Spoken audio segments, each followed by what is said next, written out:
Good morning, everybody. This is the Wednesday, June 21st morning session of the Portland City Council. Carla, could you please call the roll? Fish. Here. Saltzman. Here. Udaly. Fritz. Here. Wheeler.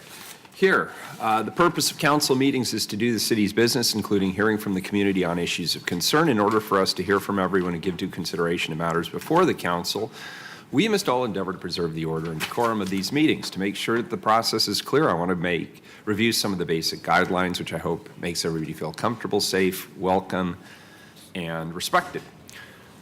There are two opportunities for public participation. The first is an opportunity for people to sign up for communications to briefly speak about any subjects they wish to address. These items are scheduled in advance with the clerk's office.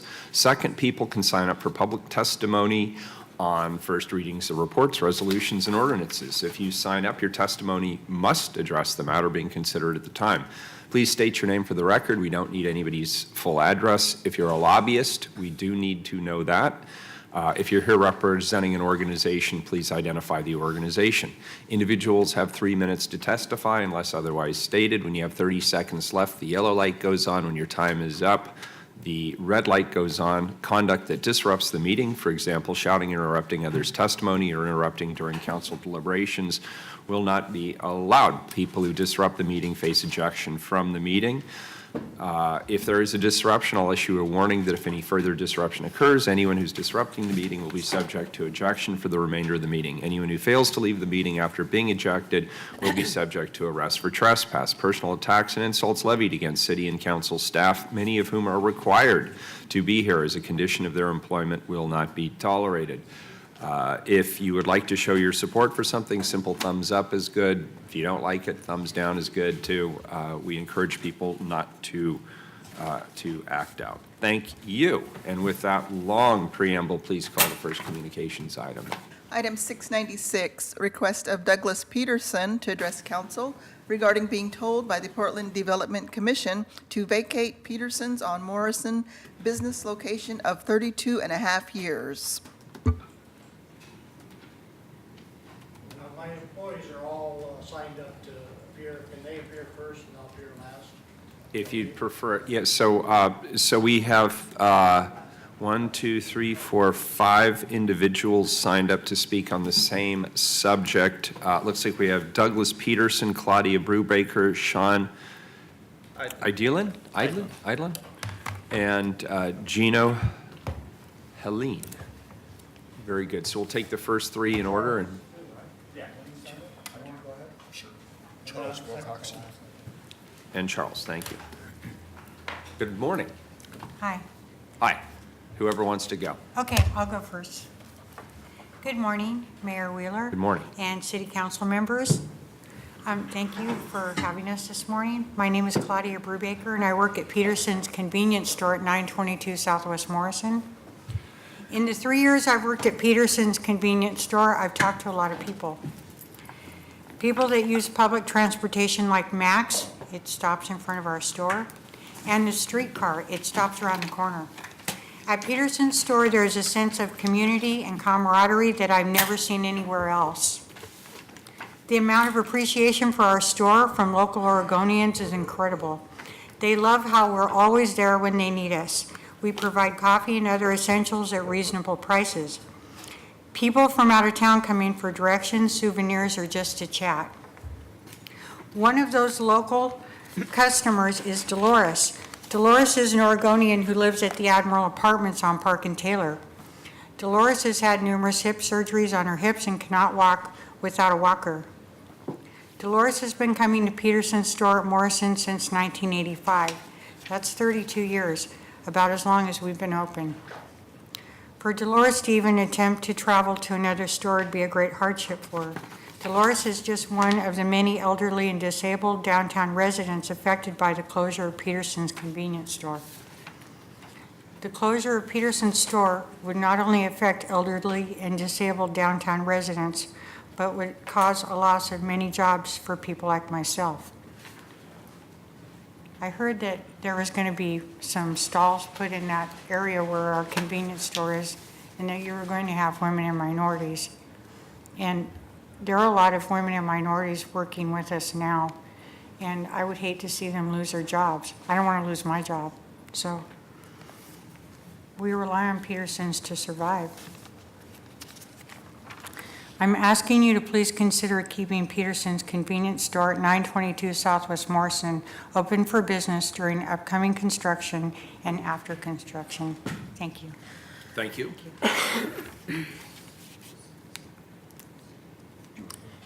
My name's Shaun Adlon. I'm the morning manager at Petersons on 922 Southwest Morrison. So I work there in the morning, 5:30 to 2:30, Monday through Friday.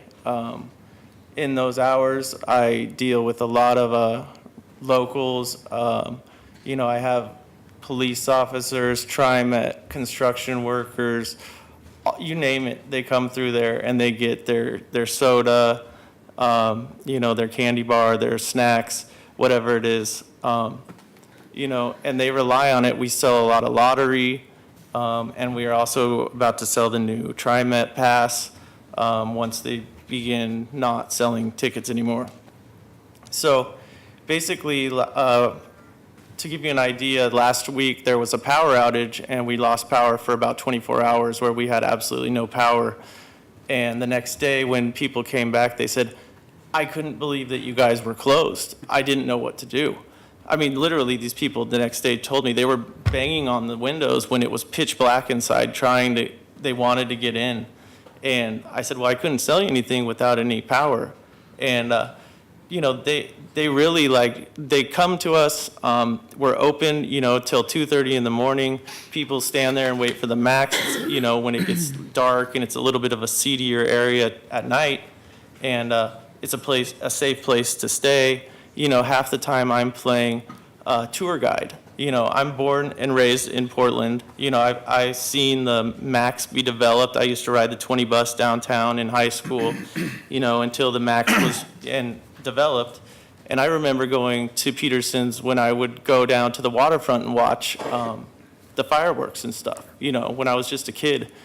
And I feel like the Development Commission is so out of touch with what they're trying to do that they're forcing out a local business that's been there 32 years to put into a new business that I get what they're trying to do, but it doesn't seem right to push out a local business in order to achieve what they want. There's plenty of other open vacancies in downtown Portland, along with the new MAX line, the orange and the green line that will be, developing, that they could put in those businesses there instead of taking away from a business. We have 20, 30 employees that are full-time that rely, I live downtown and my income all comes from work there. So a lot of people would be affected. Not only that, it's our, we have fruit, we have Melita's Beverage, we have other local companies. It's a trickle-down effect. The store at 922 Southwest Morrison makes the majority of the money for the company. So taking away that one store and not letting us return, not only are they taking away 8 months, but if they don't let us return, it seems like it just doesn't make sense. Why would they take away a local business to put new businesses in when we've already established roots there? It's like telling the Silver Guy to just stop being in downtown anymore. It's a Portland icon. People know Petersons, and we'd hope that you guys would consider that when you make a decision, or at least the development committee. Thank you. Appreciate it. And I won't interrupt the testimony because it's good testimony, but have you been informed why you're being asked to leave? We understand that it's a remodeling of the building, of the Right. parking garage. And we understand we may have to get out for a while, but the concern is not being able to come back in once it's been set back up. And just to be very clear, that decision has not been made. Right. The Portland That's what- Development Commission will be restacking and determining who comes back in. The renovation itself is a major overhaul of the parking garage and the retail level. Interior, exterior, utilities, seismic upgrades. So there is no way to keep the store or any of the other businesses operational. And so a year ago, all of the businesses were notified they would have to No, vacate that's fine, during the but not renovation. giving us a right So to you're return making is the- what you're we're making the concerned pitch about. to come back. at Yeah, the end of the absolutely. pro- Yeah. Very good, excellent. I just wanted to make that clear because it sounds like the city's ganging up on Petersons and asking you No. to devour moose. And I want to be clear, at least personally, I am a huge fan of Petersons. I think it's a great institution, and it's all you're saying in terms of the community. I just want to make sure you understood why you were being Yeah. asked to leave. And Great, Matt, could I thank you. just clarify from you, Please. who makes the decision about who comes back? Is it the Development Commission or is it us? Yes. So the asset is managed and maintained by PBOT, but it's the Portland Development Commission that'll actually be authorized to do the restack, and certainly they'd be interested in everybody's participation in that, I'm sure. Thank you. I Great, think we're thank you. trying to find, Excellent. friends in high places and try to make our point that we have been there for a long time, since the building was being built before Max. The downtown institution, no question about it. Yeah, thank you. My name is Charles Wilcox, and I work the night shift at Petersons. I don't work at the 922 store too much. We call that the mothership because it feeds everybody, and it's often kind of crazy around the edges, but that's part of the charm of Petersons in a way. Personally, like back in 1977, I was kind of a wandering youth trying to figure out what I wanted to do with myself, and we pulled up in front of a plaid pantry, and it said, "Now hiring." And I looked inside, and there was a girl in a bikini standing at the counter, and the guy was sitting on the counter smoking a cigarette, talking to her, and I thought, I could do that. That got me off the hook in the short term, but I've kind of never stopped doing that. And I like the job, and there's probably nothing better for people watching than Petersons, because you see absolutely everybody and everything. Shaun mentioned being a tour guide. That's what we do most of the time. We don't sell a lot of things people are looking for, but we know where everything is. And we usually, it's like, well, Rite Aid's up 2 blocks and down around the corner, or, and one of our stores used to be right next to the Greek Cuisine. We could always say, look for the big purple octopus, and then right next to that, that's us. And that store's 24 hours, and we have people that just migrate to it. And there's all kinds of people. I've had everyone from Shaquille O'Neal or the Secret Service, all the way down to Crazy Carol, who stands and shouts obscenities at the world all night long. She doesn't come in anymore because of her behavior, but she understands, and she's part of our weird little family too. As far as people counting on the store, I can vouch for that. If we lock up to go to the bathroom, we come back and there's 5 people outside looking lost. What am I going to do? What am I going to do? Some of them, it's because they can't go anywhere else. I mentioned Carol, for example. There are people who have 7 people living inside their heads, and they get off their medications, and they don't know where to go or what to do. And most of us who work there, if they're not too new, have scabs on the soul, as we call it, and we can deal with just about anybody. And if she can't come in, well, we might be able to walk a cup of coffee over to the door or something like that. But we do a lot of help for the marginal, and we kind of are the marginal.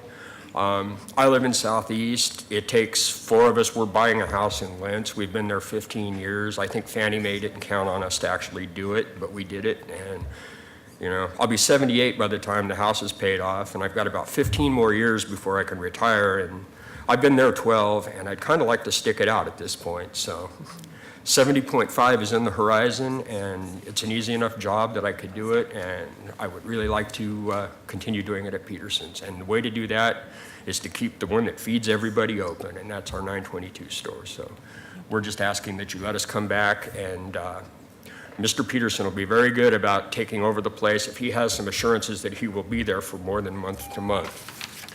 Anyway, I think I've said about what I could say. Thank you for your Well said. consideration. Thank you, sir, I appreciate it. Thank Thank you all. Nice. Next 3, please.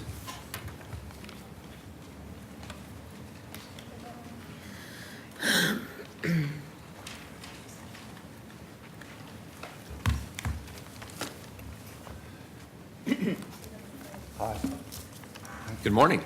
Good morning, Mayor, council members. My name is Gina Holley, and I'm representing Petersons Convenience Stores. I'm the IT department there. So, even with the ever-increasing challenges business owners face with the economy and watching businesses come and go, Petersons has always weathered the storm. I'm sure many had assumed that once the Target store moved in directly across the street, it would put Petersons out of business because they too carry food and beverages. But Petersons continues to thrive. Why? Because Petersons has been on Southwest 10th and Morrison for over 32 years and has built and continues to build on a loyal customer base that has fostered many friendships over the years. Because our customers, the office workers, construction workers, local residents, people heading home on the max know they can come in, grab a quick snack, a sandwich, a beverage, a couple lotto tickets, and be in and out in a few short minutes. The guys working construction on the parking garage would be very happy if Petersons stayed open during the remodel, which I know you just mentioned. These guys burn calories like nobody's business, and they often don't have 15 minutes to spare to hunt down snacks or bottled water to stay hydrated. Like many have said before, Petersons is a recognized local icon in much the same way as, say, Voodoo Donuts or Pal's Books. 32 years ago, Mr. Peterson, with true entrepreneurial spirit, utilized his knowledge of the retail grocery business from his time at Fred Meyer and coupled that with his vision of seeing the tremendous potential that the Southwest 10th and Morrison location offered. And he was right. Now Prosper Portland has a similar vision and now wants to take away his. By closing down a Southwest 10th and Morrison location, Prosper Portland is going to cause a lot of hardships to Peterson employees. These employees are from all backgrounds, races, religions, and sexual orientations. In light of recent world events and a justified call to harmony, it's important not to discard local small businesses and the sense of community that it fosters. Personal relationships that local small merchants build with their customers is part of the lifeblood that creates the unique personalities that define a city. And in turn, that sense of community creates an atmosphere of harmony itself. I'll finish with one final thought. An artist named Lucy Sparrow has been in the news recently. She created an art installation of a life-size convenience store bodega out of felt titled 8 Till Late. Everything in the store was made of felt, years in the making, over 9,000 items. What would drive an artist to take on such a task? She said the convenience store and bodega is where you would go and see your neighbors and have a chat and see if everything was still okay. The point, she said, was to generate conversation about what is lost when small mom and pop stores fade away. A sense of community is being lost when these places disappear. And that's exactly what's going on right now with Petersons on Morrison. Thank you. Thank you very much. Hi, I'm Doug Peterson. I'm the owner of Petersons. Yeah, we've been there 32 and a half years. It's an icon downtown, just as Paul's Books and Voodoo Donuts, and everyone knows and shops at Petersons.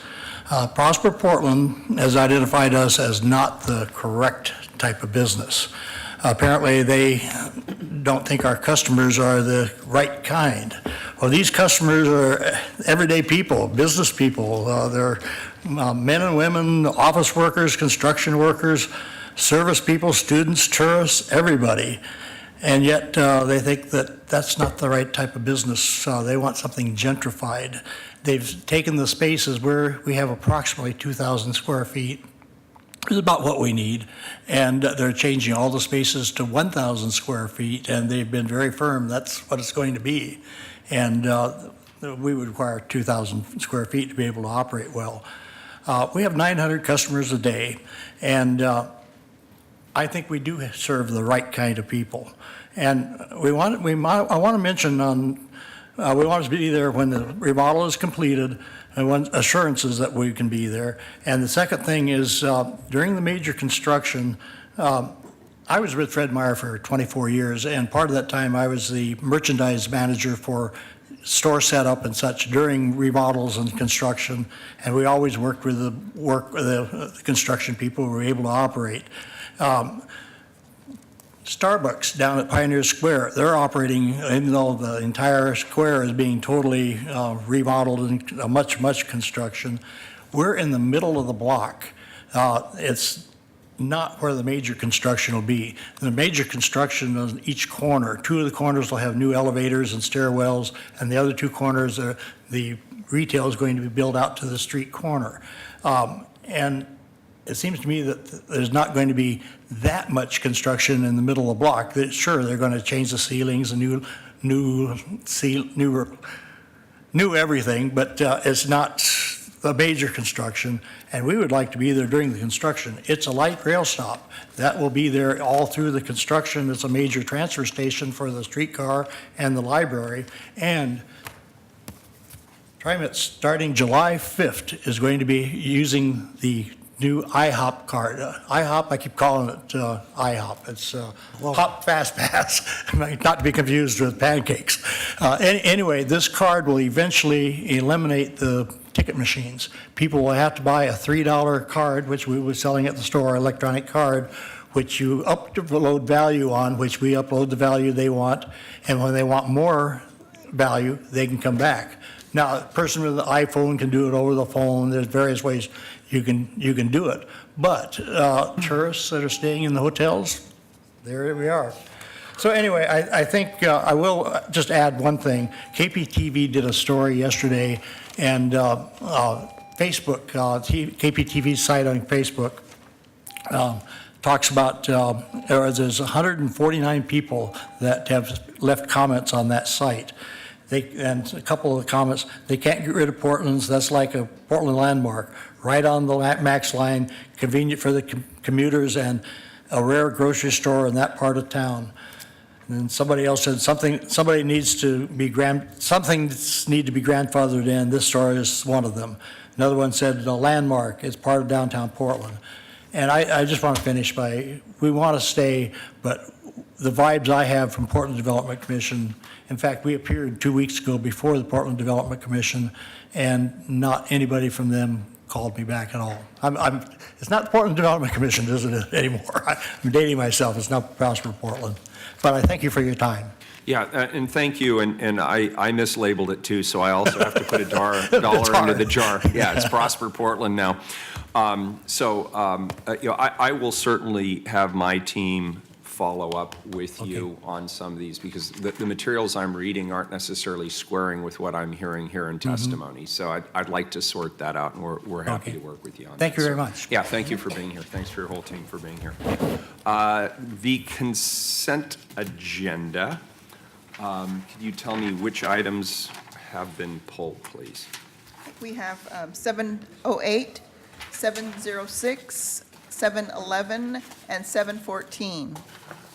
Okay, and 714, is that correct? Yes. Okay, so we can do 708. It's my understanding Commissioner Fritz would like to amend that, so the request has been made to move that to the end of the regular agenda, and I'll remind you on that. We can do 6 and 11 this morning. 714, we won't have staff until the afternoon session, so I'd like to read that this afternoon with the other Portland Housing Bureau items so that we can accommodate the staffing requirements for that particular item.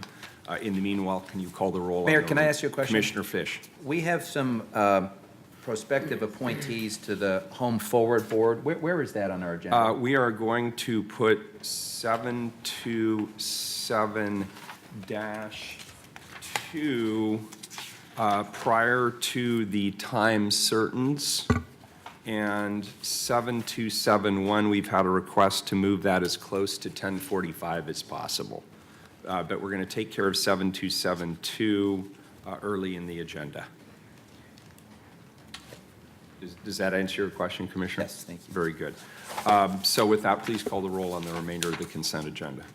Fish, Aye. Saltzman. Aye. Udaly. Aye. Fritz. Aye.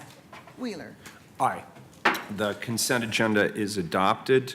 Let's move to, why don't we go ahead and do 727-2 now and take care of that while we've got people here.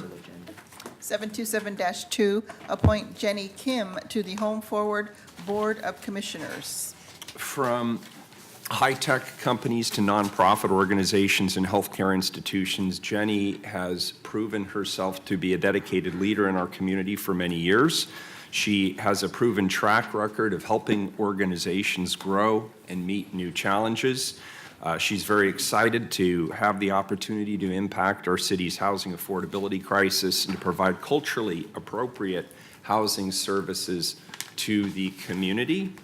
And it is my understanding, is Jenny actually here this morning? Did you want to come up and just say a few words about yourself and why you're excited about this Home Forward appointment? Good morning. And there are members of the Home Forward team here if you want to come on up too. Don't be shy. Good morning, Commissioners Good and morning. Mayor. Good morning. Good morning. Could you just tell us a little bit about yourself and what you hope to accomplish on the board, please? I don't know where to start. I guess as a Portlander, I feel very passionate about trying to do the right thing to serve the community that's probably requires the most support and advocacy.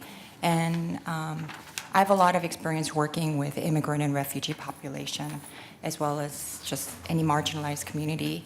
And I feel that this issue, as anybody who comes to visit Portland or people who commute can see, you know, we have a lot of housing issue and homelessness and housing affordability. I get a little emotional. I think it's critical for people to have a safe place to live. And it was heartbreaking for me to hear when there were people who passed away in the last winter storm. And I was a little bit hesitant to join this board because it's such a big role, but at the same time, I wanted to do what it takes to help out and make a difference. And I hope that I'll do right by other commissioners and all the Home Forward staff. I'm very excited about this opportunity because I think it's the right time and one of the most critical issues that our city is facing. So. Yeah, it absolutely is, and we're always happy when, you're right, it is a significant time commitment, and I can certainly see that dilemma, but we're thrilled to have somebody with your experience and certainly your passion and commitment. Mayor, can I make on a the board. comment? Yeah, please, Commissioner Fish. Thank you for doing this. I had the honor of serving on the board when it was called the Housing Authority of Portland. And as you noted, our work has never been harder. But I want to issue you a friendly challenge. Okay. You referred to people who died over the winter. Yeah. And there was a particular woman who died that captured our attention. She died in a parking lot, parking structure. She actually died in the shadow of within a block of a women's shelter that had a bed for her. And so the shelter was not going to work for her. Because you see, she falls into the category of the 72% of the folks living on our streets who have now reported in the most recent point in time analysis that they have a disabling condition. And that means they're struggling with a mental health issue, an addiction issue, HIV, AIDS, a physical or mental disability. 72%. That number has gone from what used to be around 40%, where we assume that was the benchmark, to 72%. And here's my friendly challenge. We will not be successful in moving the most vulnerable people off our streets if we don't put them in a place that has a roof and services. And that is expensive. It's called permanent supportive housing. The city and the county are going to have to come up with the resources to handle the service side, and we're going to have to continue to build the units. But without both, we're not going to have successful tenants because these are people with multiple barriers. And I want to challenge you as the opportunities come up with the bond money that we passed and that we'll be spending and all the other collaborations we have with Home Forward, is that you have a critical role to play in helping us with Section 8 vouchers and in doing projects where we bring Home Forward's expertise with the nonprofit community. We're not going to get people off the street into healthy places unless we invest heavily in permanent supportive housing units. And Home Forward is critical to our success. So I wish you well. Thank you. Thanks, Jenny. Michael, I don't know if you had anything else to add to the... Well, it might be worth adding, we're And thrilled to I'm have... sorry you have to I'm say your sorry. name for Oh, the forgive record. me. Sorry. Michael Bonacor, I'm the Executive Director of Home Forward. Thanks, Mike. And it might be worth noting for the record that Jenny is one of our 2 appointments through Multnomah County. So she'll be representing that jurisdiction, and we always like to work with our jurisdictional partners to identify folks who are known to those bodies, and Jenny comes referred both from the chair and Commissioner Lori Stegman. So in addition to her professional credentials, she's proven herself to other public officials as a good representative. So Great, and we thrilled to have appreciate her. the solid appointment. Colleagues, any further comments? Any public testimony on this item? Yes, we have 2 people signed up. All right, you can take a seat, Jenny and Michael. Thank you. Mimi Gurman and Star Stoffer.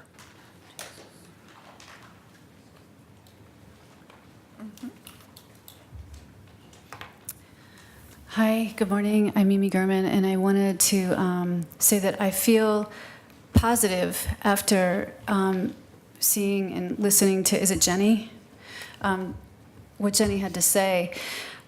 Jenny, we don't know each other, but I would like to know you. And we were working really hard this winter at preventing any deaths on the streets, those of us who are activists in the community. So I would just like to say that my main concern is always that there's only maybe one Jenny, and what happens with everybody else who's supposed to be doing their job. And it's so critical that everybody gets rid of the bureaucracy to create what it is that you're talking about, Nick, about creating more houses and not allowing bureaucracy to get in the way of all of that, because that seems to be what happens all the time. And then Karen Batts dies in a parking lot, you know? So I just want to, I guess, just reiterate and put a lot of strength into the reality that this work has to get done. And Jenny, if there's anything that I can do and that the community can do to support what it is that you're doing, we're here for you. And the other piece of it is, with Section 8 housing that's a concern to me, is we have so many people coming in, builders coming in and getting permits to gentrify the city. What is happening with creating more housing that are Section 8 qualified? What is happening in creating spaces in these buildings, making builders do more than 20% of a building for poorer people? Why not 50% of the building? Why can't we do that? If people can afford to pay what builders are normally doing to gentrify our city, then let's up the affordability for poor people and let the people who can afford stuff find their way. They're not going to be on the street. Again, I'm here to help. And this has to get done. If we have one more death, if we have a death this summer due to heat, man, there's a lot of us who aren't going to tolerate that. I don't know, is anybody looking into, more shelters for the summertime? It's a real concern of mine right now. We're going to have temperatures this summer that are really freaking hot. And people who, again, like the wintertime, aren't going to know where they can go to get cooling shelters. I get that there are cooling shelters. I'm grateful that there are cooling shelters. But how will the people on the street know where to go? Good question. Thank you. Good morning. Good morning, Star Stoffer. My concern is, number one, Home Forward on the surface and through the conversation that we've heard today, it's a great program. However, I've spoken to many residents in a Home Forward building or space that have said that once you get in, accessing those services that you're talking about, Nick, are extremely difficult to do once they get in. And it often, because of the difficulty, because of the bureaucracy, these people finally get in and then they lose it because they're unable to access many of the resources and services that Home Forward apparently has for them. My other concern in regards to the Section 8 is, yes, we need more vouchers. We also need a more efficient system to get people into homes.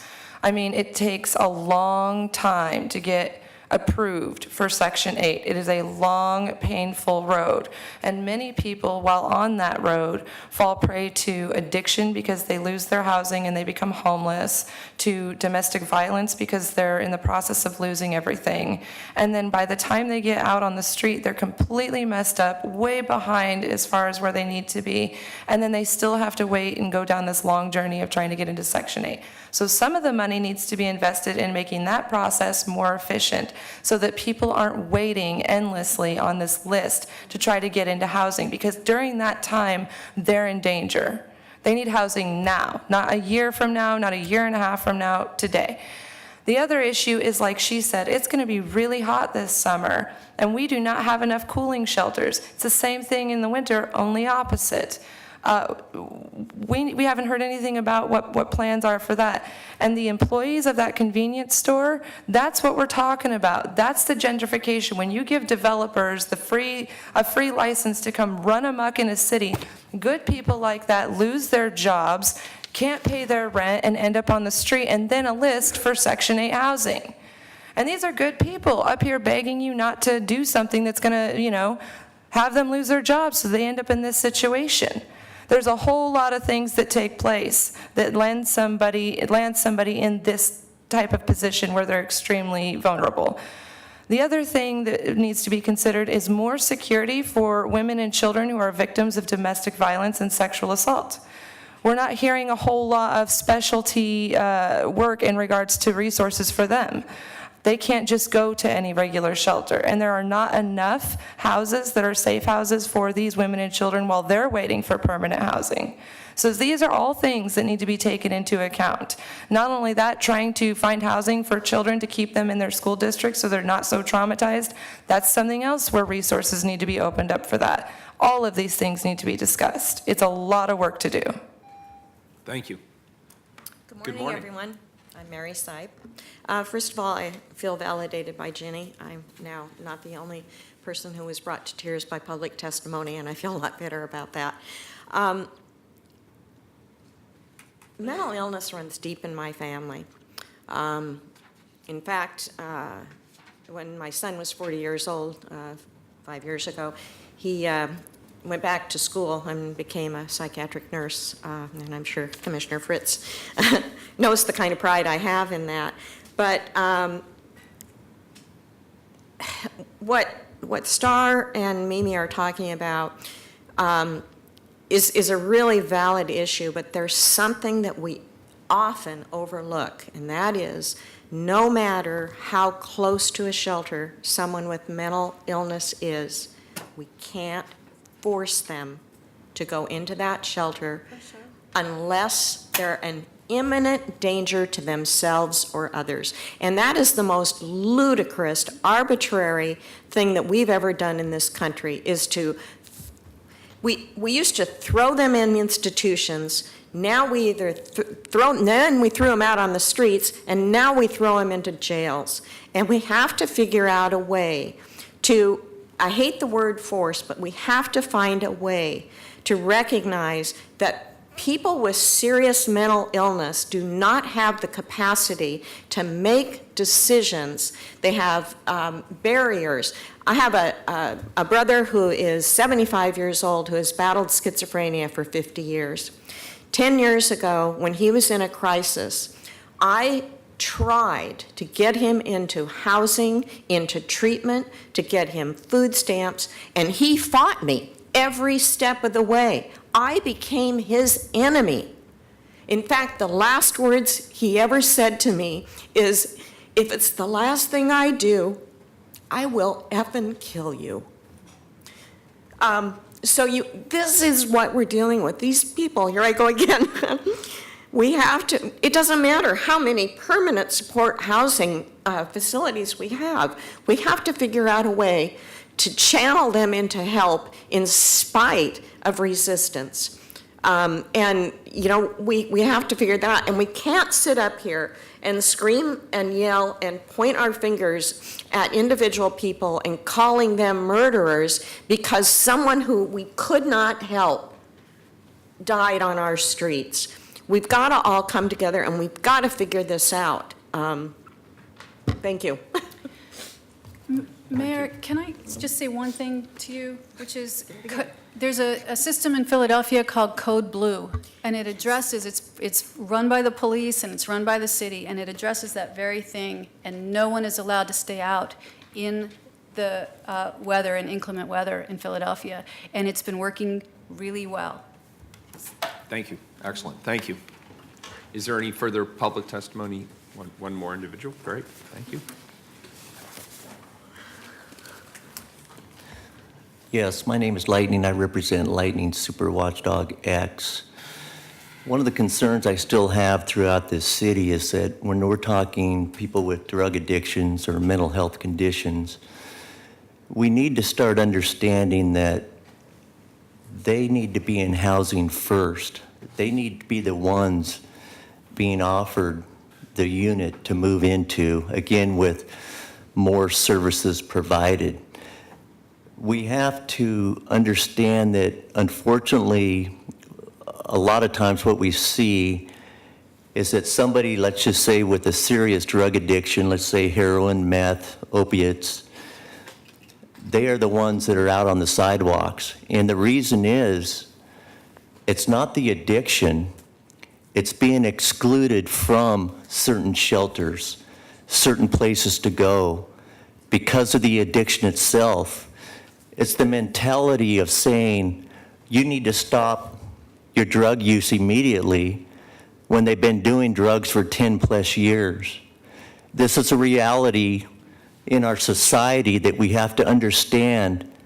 There must be places they can still go and move into, provided from the city, so they're not on the sidewalks. And we can visibly see a tremendous amount of people that are heroin users, meth users, opiates. You can visually see that. They should be the first ones into housing, the first ones getting services, the first ones for their addictions, not the ones being excluded from the public subsidies that the city seems to do and think that somehow that's part of a treatment plan to have people scattered out on the sidewalks. That's going to help them with their addictions, with their mental health conditions. It's torture. The city needs to understand it's torture, and they need to step up and understand, get them into housing, get the services provided, and quit torturing and excluding the mentally ill, people with drug addictions, people that need to have housing first. Thank you. Thank you. Commissioner Fish, did you have a comment? No, Mayor. Very good. Last one, and we are closing the record. As a former homeless person, I think that homeless people sometimes are trying to commit suicide, and a person should be forced to go to a shelter and be dropped off there and be fed and get some help. If they want to walk out, that's okay, but there should be an attempt, like Mimi Gurman says, some sort of Philadelphia Code Blue. You take them there because they're actually trying to kill themselves, and it's actually against the law to kill yourself. Very good. Please call the roll. Fish? Ms. Kim, thank you for stepping up and agreeing to serve, and I hope you find your tenure at Home Forward, or now at Home Forward, as rewarding as I did. And there could not be a more important time for you to serve. So thank you. Aye. Saltzman? Thank you, Ms. Kim, for your prospective service. Thank you. Aye. Udaley? Thank you. Aye. Fritz? Thank you so much for your willingness to spend a lot of time and obviously putting a lot of passion into this commitment. Thank you. Aye. Wheeler? Excellent nominee. I appreciate it. I look forward to your continued excellent results on behalf of the community. Thanks. The resolution is adopted. Thank you. Next item, let's go to time certain 701, please. Adopt the supplemental budget for the fiscal year 2016-17 over expenditure process and make budget adjustments in various funds. All right. The over-expenditure ordinance, otherwise known as OEO, is the last of three supplemental budget processes. The OEO is primarily used to make certain that each bureau and fund ends the year without a negative balance in the major objective categories. This year's OEO is relatively straightforward. There are no requests for additional funding from contingency or compensation set-asides. There are a limited number of carryovers into fiscal 17-18 that include the following. There is $750,000 in the Housing Bureau to further support the Joint Office of Homeless Services, $689,252 to complete the third and final phase of the Columbia River Levee Project, $27,000 at the Gateway Center for Domestic Violence that will expand support for elderly and disabled adults. There's $100,000 at the Bureau of Human Resources for a records management project in preparation for the Portland building move. And there's $20,000 in Commissioner Udaley's office to finish some of the maintenance that has been started there. There's $32,000 in underspending on campsite cleanup on the Springwater Corridor, which is being reprogrammed towards similar efforts next year. Lastly, a number of technical adjustments to align resources with expenditures within the bureaus and the funds. Director Scott, good morning. Good morning, Mayor. Andrew Scott, City Budget Director. And you have capably covered everything that is in the over-expenditure ordinance. I'm happy to answer any questions. The other thing I will note is there is a companion resolution that goes along with this for interfund loans. And as we have done for a number of years now, based on some accounting rules and principles, we need to make sure that our funds don't end the year with any negative balances. And because of the nature of the grants fund, they're always getting reimbursed later. And so we do this at the end of the year. There will be a temporary loan from Transportation Operating Fund to the grants fund of about $9.7 million. It will be paid back early next fiscal year. So this is just so we end the year with the books straightened out. And then the same thing with the Recreational Marijuana Tax Fund. They've incurred some very small administrative fees of about $10,000. So the Arts and Education Fund will make a temporary loan of $10,000 to the Marijuana Fund. I'm happy to answer any questions about the interfund loans or the over-expenditure ordinance in general. Any questions, colleagues? Any public testimony on this item? Robert West signed up.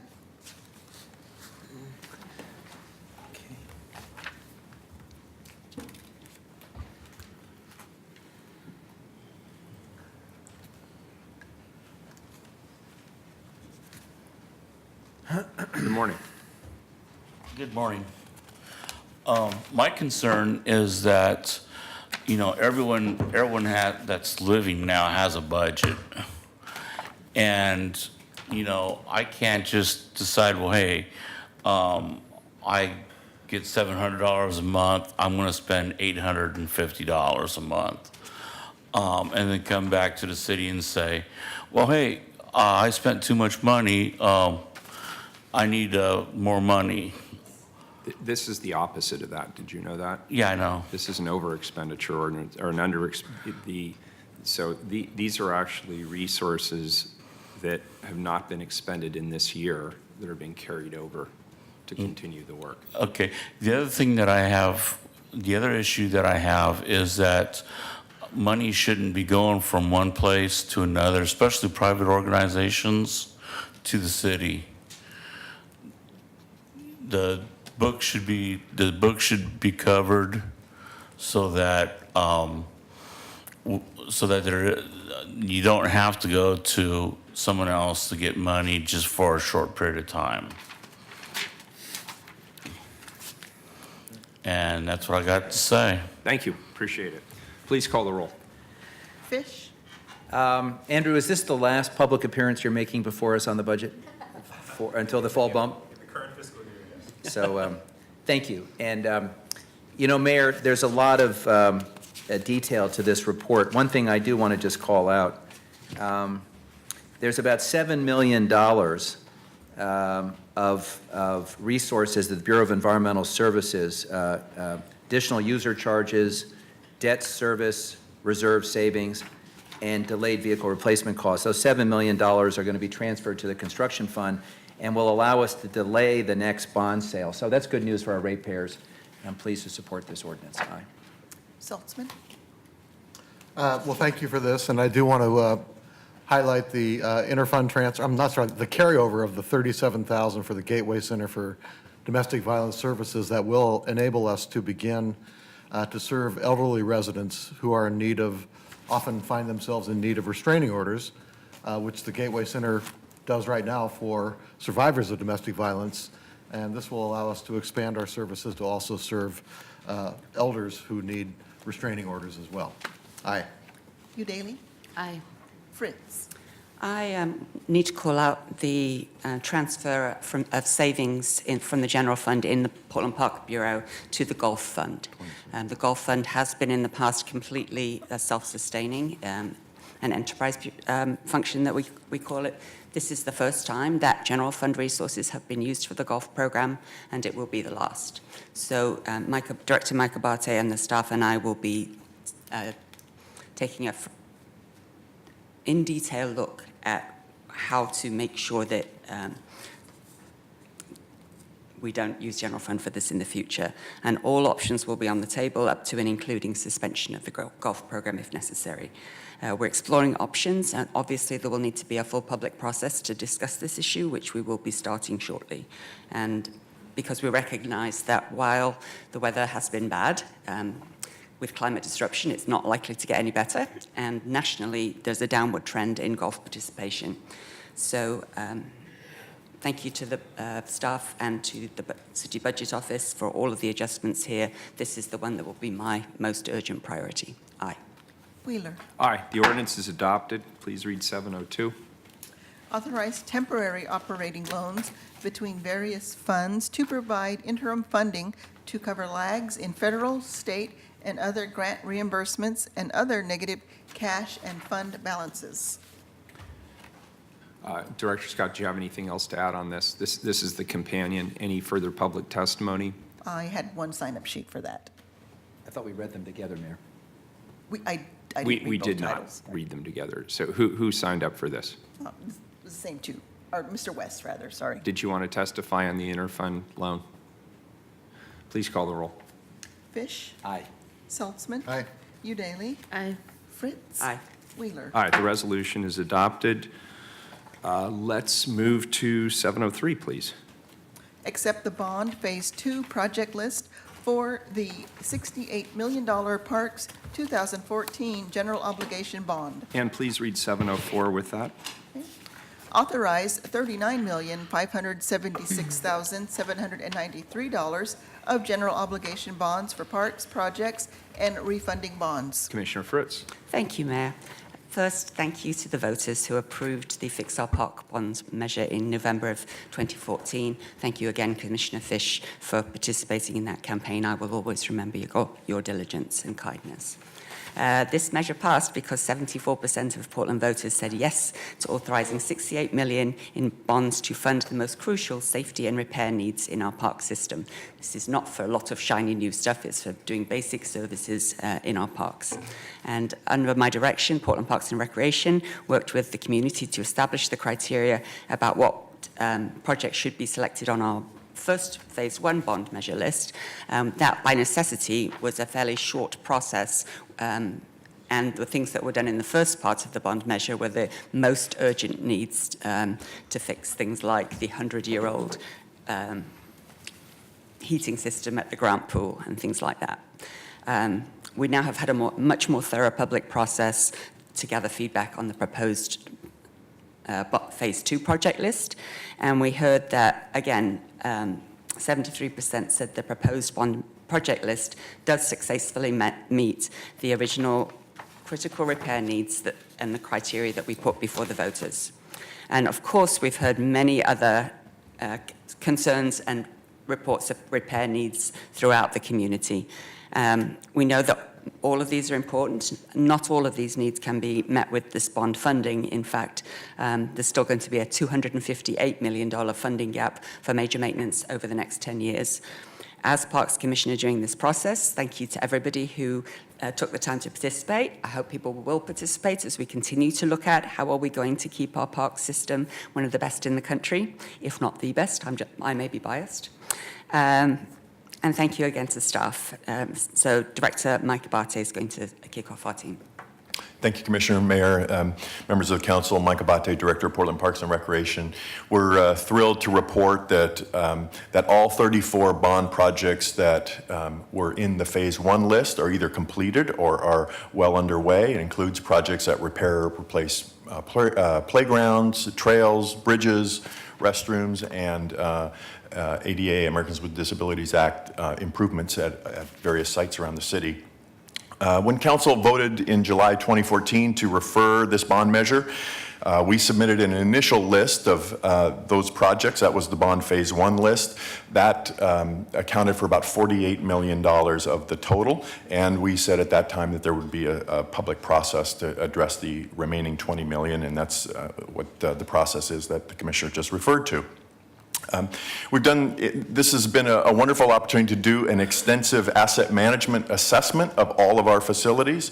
And so that and also applying new equity tools has provided us with this as a project list that has great support.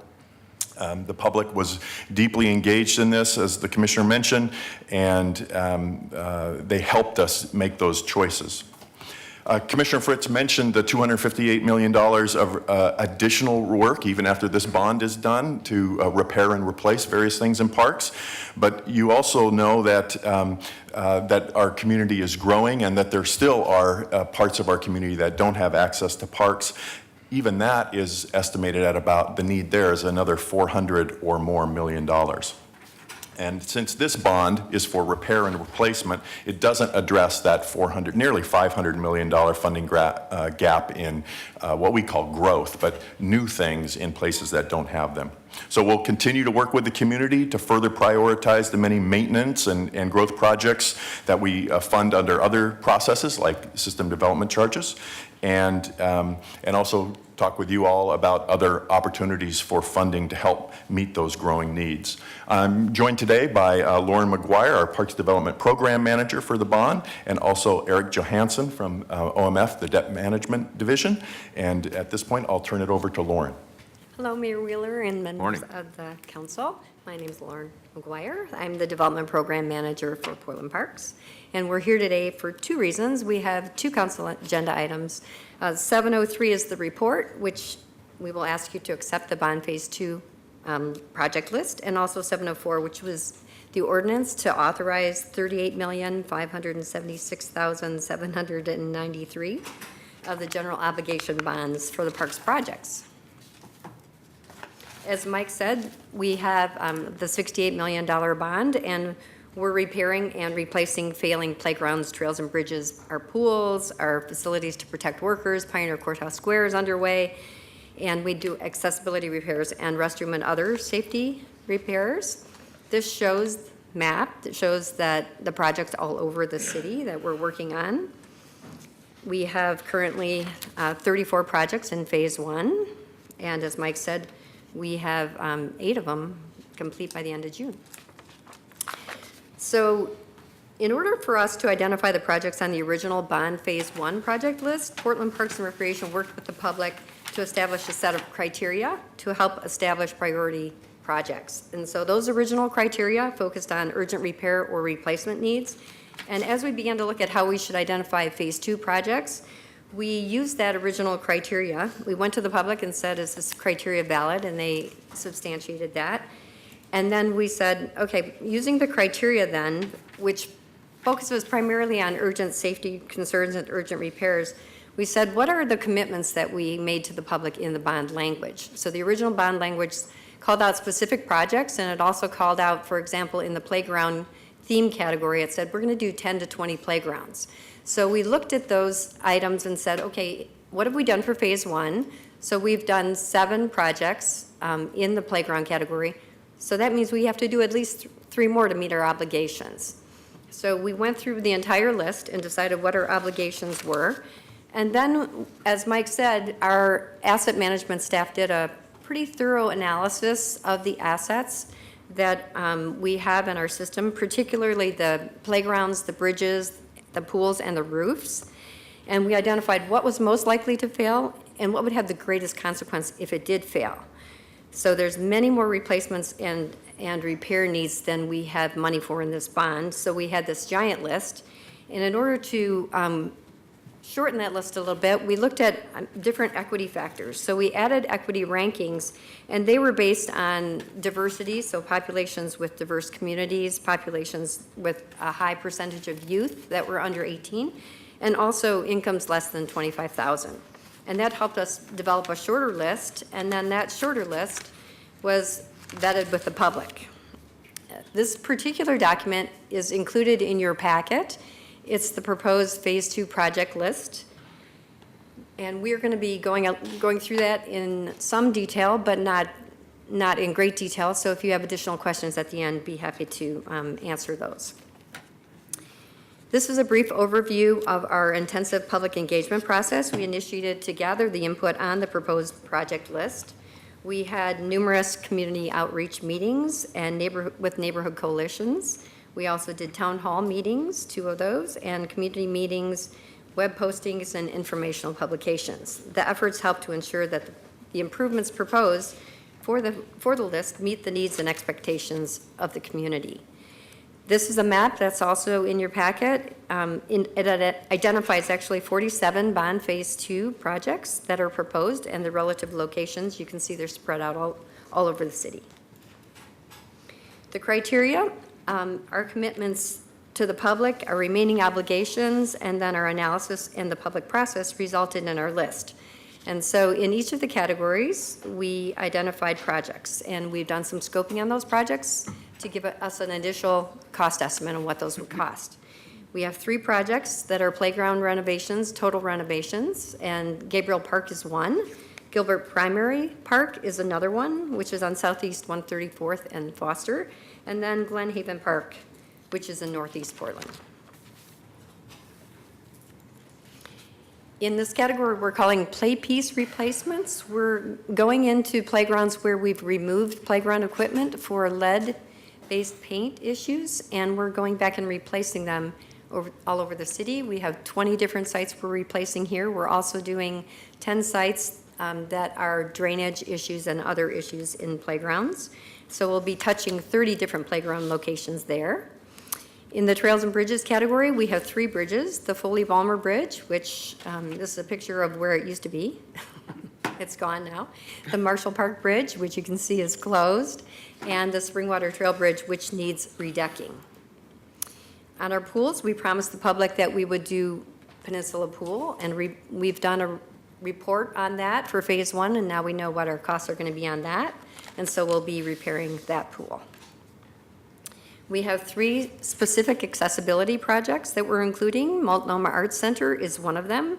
Mount Tabor Handrails is another one. And East Portland Community Center, there's several ADA issues we're addressing there. Please note that in all of our bond projects, whenever we are touching a particular area, we're repairing any ADA issues that we have in those particular project scope areas. In the restroom and other categories, we're doing 3 roofs and 4 other urgent repairs. Including Fern Hill, Matt Dishman. We're going to be replacing the roof and doing electrical upgrades. We're replacing the roof at Montavilla, and we're also replacing the tin shed restroom at Pier Park. We're also replacing the Selwood Park kitchen roof, and at Fern Hill Park, we'll be addressing the lead in the water supply. The Bond Oversight Committee oversees and reviews the operations of the bond expenditures, and they recommended a contingency in order for us to ensure that we deliver the projects that we're promising to the community. And so we do have a $2 million contingency that we're also including within the budget. So looking forward, Parks is excited to move forward with all these additional projects for Bond Phase 2. We're grateful to the voters for placing their trust in our work, and we're looking forward to celebrating the many reopenings at the playgrounds, the pools, and other bond improvements with the community. The map on the screen shows not only Phase 1 and Phase 2, but also the SDC and other funded Parks projects that we've been working on. You can see Parks is pretty busy at this time. So with that, we'll ask that you accept the Bond Phase 2 project list for the $68 million Parks 2014 General Obligation Bond. And then after we'll answer questions now, and then we'll move into the 704 item with Air Could you provide the testimony to 704 now, please? Because if we have any public testimony, Sure. I'd like to combine 703 and 704 since they're on the same subject area. Sure. Thank you. Thank you, Mr. Mayor, Commissioners. Eric Johansson, City Debt Manager. This ordinance today does authorize the remaining $39.5 million of the 2014 general obligation Parks bond measure. As you may recall, in 2015, the city issued the first $28.5 million to fund the initial Phase 1 projects. Proceeds of that 2015 bond issue are in the process of being drawn down now, and we expect the parks will need additional money to continue the program in the next 6 months or so. This authorization will provide the authority to go out and sell bonds for those projects. Based on the project cash flows that we see now, we expect that there will be either one or more likely 2 bond issues. One, again, sometime in the next 6 months, and then another one following perhaps 6 to 8 months after that. It's all being done, to comply with tax-exempt bond spending regulations, and so that's the financing plan going forward from this point. So happy to answer any questions. Very good. Colleagues, any questions? Mike, I have one question for you. On the general category of restrooms, and I'm very pleased that Pier Park is getting a replacement restroom. Given the Parks Bureau leadership on converting single-stall restrooms to all-user restrooms, and given the experience we've had learning about design issues and other things from the Portland building and also through our stakeholder group, I would ask that on the replacement projects that we have some way of consulting just at the outset on opportunities for getting it right, because we're learning a lot about how to really design all-user restrooms that are fully accessible, welcoming, and that also address some ADA issues that the city's been slow on. So I would ask that we have some informal consultation process. Jamie Dunphy in my office, is leading the one part of this, and I think we can share a lot of information and continue to set a standard. Yeah, thank you, Commissioner. I'll just mention too, one of the things we've learned is that the Portland Loo is a terrific facility. We are replicating that, and as you know, in parks like Park Lane in the first phase, a loo was put in, and specifically for Peninsula Park, Pier Park, that's the replacement model that we're using. So, but there's other places like we'll be opening Gateway Discovery Park at the end of the summer, and it has a multiple stall, a built restroom that is more traditional. And I just put a plug in, the Water Bureau recently opened the Hannah Mason Pump Station in one of your great parks, and Commissioner Fritz spoke at the dedication. And one of the things I'm very proud of is we have state-of-the-art all-user restrooms in that building. So we're getting it right, and we want to have a chance to continue to collaborate with you. Thanks, Commissioner. Very good. Is there any public testimony on these items? Yes, we have one person signed up. Very good. Star Stoffer.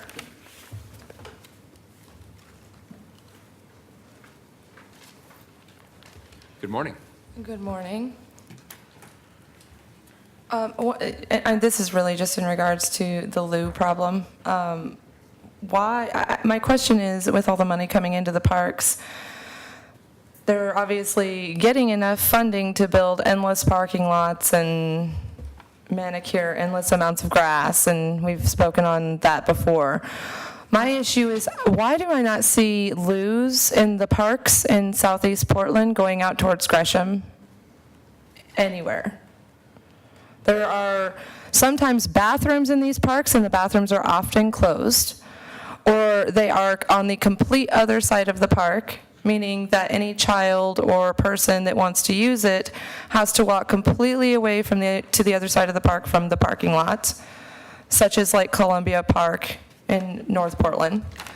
So I'm curious why we're not putting loos in areas where there's less money in these neighborhoods, less affluent neighborhoods. St. John's is now a very affluent neighborhood. When I grew up there, it was a very poor community, and it's been gentrified into this monster that it is today, which is not the same St. John's.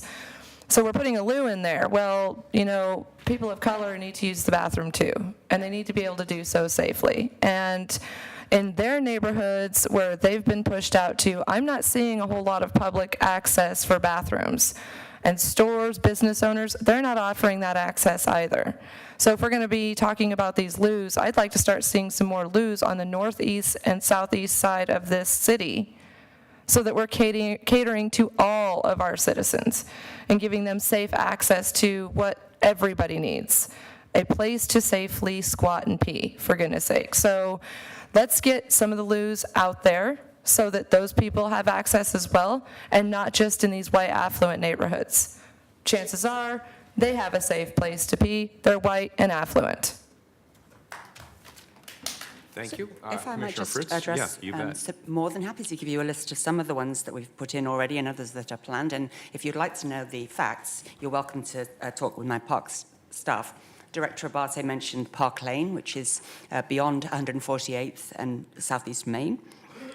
Ventura Park is getting a loo. I think that's coming in fairly shortly.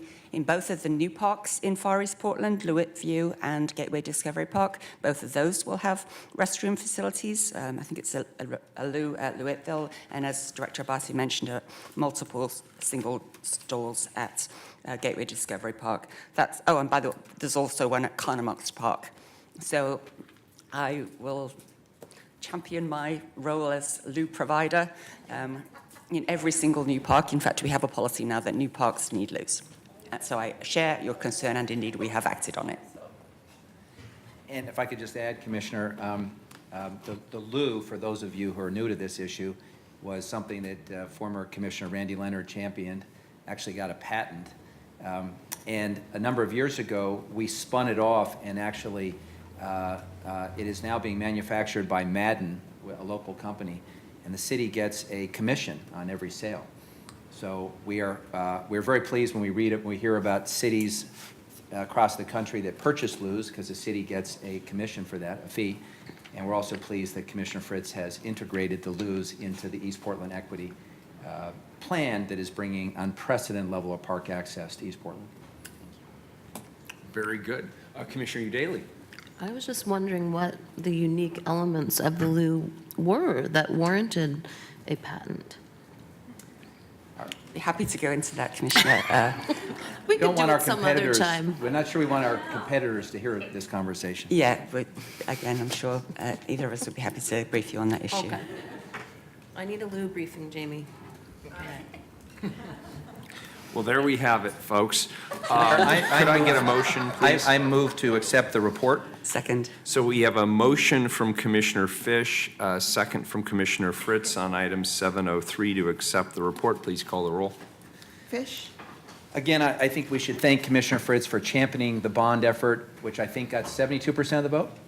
A smidge more, but who's Smidge counting? more, which 74. It was 74, yeah. 74, I'm sorry, which is really extraordinary. And it's clear the money is being spent wisely, and I'm very pleased to support this report. Aye. Saltzman? Well, thank you, Commissioner Fritz and the Parks Bureau. This looks like an outstanding list of investments that are long needed and many more hopefully to come. Aye. You Daly? Thank you, Commissioner Fritz, and thank you, Commissioner Fish. Every week with you is a history lesson. Aye. Fritz? Well, I'm delighted to see the Commissioner in the seat number 4 is also a champion for loos and interested, and so you're following in some giant footsteps and doing so very well. Thank you very much to everybody who's been associated with this project, from the Pioneer Courthouse Square board members who helped fundraise to pass the bond measure. I also already mentioned some of the other folks in that. But now, after Mary Ann Casson did such a good job on phase 1, we've got Lauren McGuire, who's doing a similarly wonderful job on phase 2, ably partnering with Maya Spencer, Josie Costello, and Jennifer Yoakum in Parks. The Bond Oversight Committee, which you heard said we should have a $2 million contingency. If we don't have to spend all that, then we will do more projects in the areas that are specified in the bond. It's really important when you pass a bond measure to make sure, or any kind of ballot measure, that you do what you promised you would do, and I'm committed to continuing to do so. It's going to be really exciting because a lot of the projects in phase 1 are finally ready for the grand openings, and so hope to see many people in our wonderful new parks and renovated spaces over the summer. Thanks also to Christina Nieves in my office and to Director Mike Abate. Wheeler? It always brings happy tears to my eyes to talk about bonds. So thank you. This is great, Commissioner Fritz. Thanks for your great leadership on this. And I want to thank your team for the diligent issuance of bonds. And I think that, having read into the details, the strategies here in terms of flexibility and pricing make a ton of sense. So I'm really appreciative of your pragmatic approach. The ordinance is adopted. Let's move to 720. Could you call sorry. it 704? That's the bond issuance. That we heard. I'm sorry, correct. Please call the roll on item 704. Fish. Aye. Saltzman. Aye. Udaley. Aye. Fritz. Well, thanks very much to Eric Johansson, who has been doing a similarly meticulous job of making sure that the bond measure money gets borrowed and attained and then spent. I would venture to say that even fewer people are quite so interested in that aspect of it than it turns out my colleagues are about the loos. So there we are. Thank you very much. Aye. Wheeler. Well, thank you, Commissioner Fritz. Had I moved on and forgotten item 704, we had a great conversation about loos and bonding structure, but we wouldn't actually have authorized anything. So that would have been a complete waste of a day as far as I'm concerned. So thank you for that reminder. Aye, the ordinance is adopted. Thank you. Let's do item 727-1 next, please. Proclaim June 25th, 2017 to be Portland Sunday Parkways Day in Portland. Colleagues, today we're celebrating 10 years of bringing the Portland Sunday Parkways to the community, averaging 10,000 to 31,000 participants each month, May through September. Portland Sunday Parkways has been a vehicle to show off parts of Portland that are hidden gems of our Portland landscape, including new parks, newly built biking and walking infrastructure, community gardens, and beautiful residential neighborhoods. Over this first decade, Sunday Parkways has catalyzed new open streets events across the region, the state, and the nation, and even has served as a model for the world. Cities come to visit Portland to learn about how they can open their streets to bicycling, walking, rolling, and strolling. Sunday Parkways has a strong partnership and support across the diverse community that make up Portland with volunteerism, participation, and community organization and business support and attendance. From the parks for New Portlanders, Community Cycling Center, AARP of Oregon, Anando and Bicyclitas and Cully, and our collaboration with Northwest Tribes on the Salmon Celebration, Sunday Parkways connects our communities. I will go ahead and read the proclamation, and then we're going to hear from some invited testimony.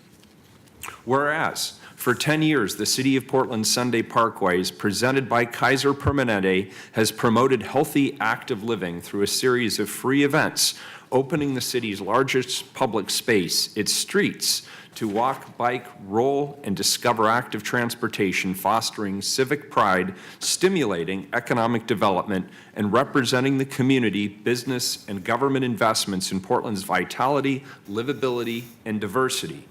And whereas Sunday Parkways is about opening streets, connecting neighborhoods and people on bikes, walking, running, rolling, and strolling to enjoy Portland's neighborhoods and family-friendly bicycle walking routes called neighborhood greenways. And whereas Sunday Parkways showcases Portland's wonderful park system and encourages people to play and gather in parks. Whereas the first Sunday Parkways, held on June 22nd, 2008, saw 15,000 participants, launching one of the first successful and enduring open streets programs across the nation.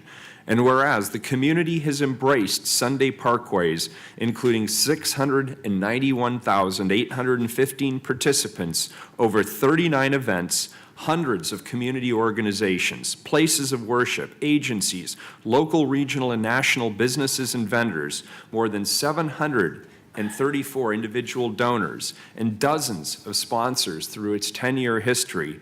Now, therefore, I, Ted Wheeler, Mayor of the City of Portland, Oregon, the City of Roses, do hereby proclaim June 25th, 2017, to be Portland Sunday Parkways Day in Portland, and encourage all residents to observe this day. Good morning. Good morning. Good morning. Thank you, Mayor Wheeler. I love reading proclamations. I think it's a lot of fun. My name is Margie Bradway. I'm the Active Transportation and Safety Division Manager for PBOT. And to my left, I have the honor of introducing Lyndon Ginenthal who is the Programs Manager in Active Transportation and Safety, and to my right, Rich Cassidy, who's a Senior Planner. You might have seen me insisting that Rich comes up to the table with me, and I just want to note that Rich has been an employee for the City of Portland for 33 years. I think that's quite incredible, and Linda for 23 years. So I want to thank them on the record for their service to the city. Not only have they served the city both over 20 years, but they have been key in moving Sunday Parkways forward since the beginning in our 10-year celebration. So I will keep it very short. I think the proclamation covered a lot of things. Obviously, I think Sunday Parkways has become synonymous with a lot of things that we treasure here in Portland: our parks, our bikeway system, our food, our small businesses who provide that food, our bike network, and the people who come out.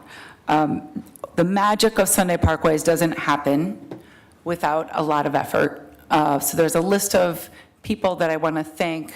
First and foremost, our sponsor and our primary sponsor, Kaiser Permanente, has been with us since the beginning. For 10 years, they've provided stable funding for the program. Molly Haynes is here from Kaiser Permanente, and she's going to speak in a minute. We also have countless of other sponsors, everyone from IKEA to New Relic to individual donations. Secondly, I want to thank all of the volunteers. It's a massive volunteer effort. Hundreds of volunteers come out. It's quite a sophisticated system of the volunteers. I want to thank Phil Barber, Neil Armstrong, and Alexis Gabriel. Do you guys want to wave? You're in the for our managing the amazing staff that makes, again, the Sunday Parkways seem seamless when you're a participant, managing the volunteers and the flaggers and everyone involved. Third, I want to thank our vendors. We have over 100 vendors for each event, most of them small businesses. Rich manages those vendors, has got to know them. Many of them have been with us for 10 years. Many of them have come to rely on the income that Sunday Parkways provides. Has provided a stable source of income for their carts. And last but not least, the hardworking staff. As I mentioned, Linda Ginthal has championed Sunday Parkways from the beginning. When Mayor Adams was here, it was her vision, her stubbornness, if you know Linda, and her resolve to make it happen and to get people in the streets out being active and enjoying Sunday Parkways. And again, Rich has been with us from the beginning. He has never missed a Sunday Parkways. There's been 40 Sunday Parkways. That's a lot of summer Sundays, and you should see how hard this team works during the weekend and leading up to those weekends before Sunday Parkways. It's quite incredible. So I am very, very fortunate to work with both Linda and Rich, and I want to thank them again for their service to the city and their hard work over the past 10 years. And from here, I'll hand it off to Linda. Thank you. Well, that's lovely. Thank you.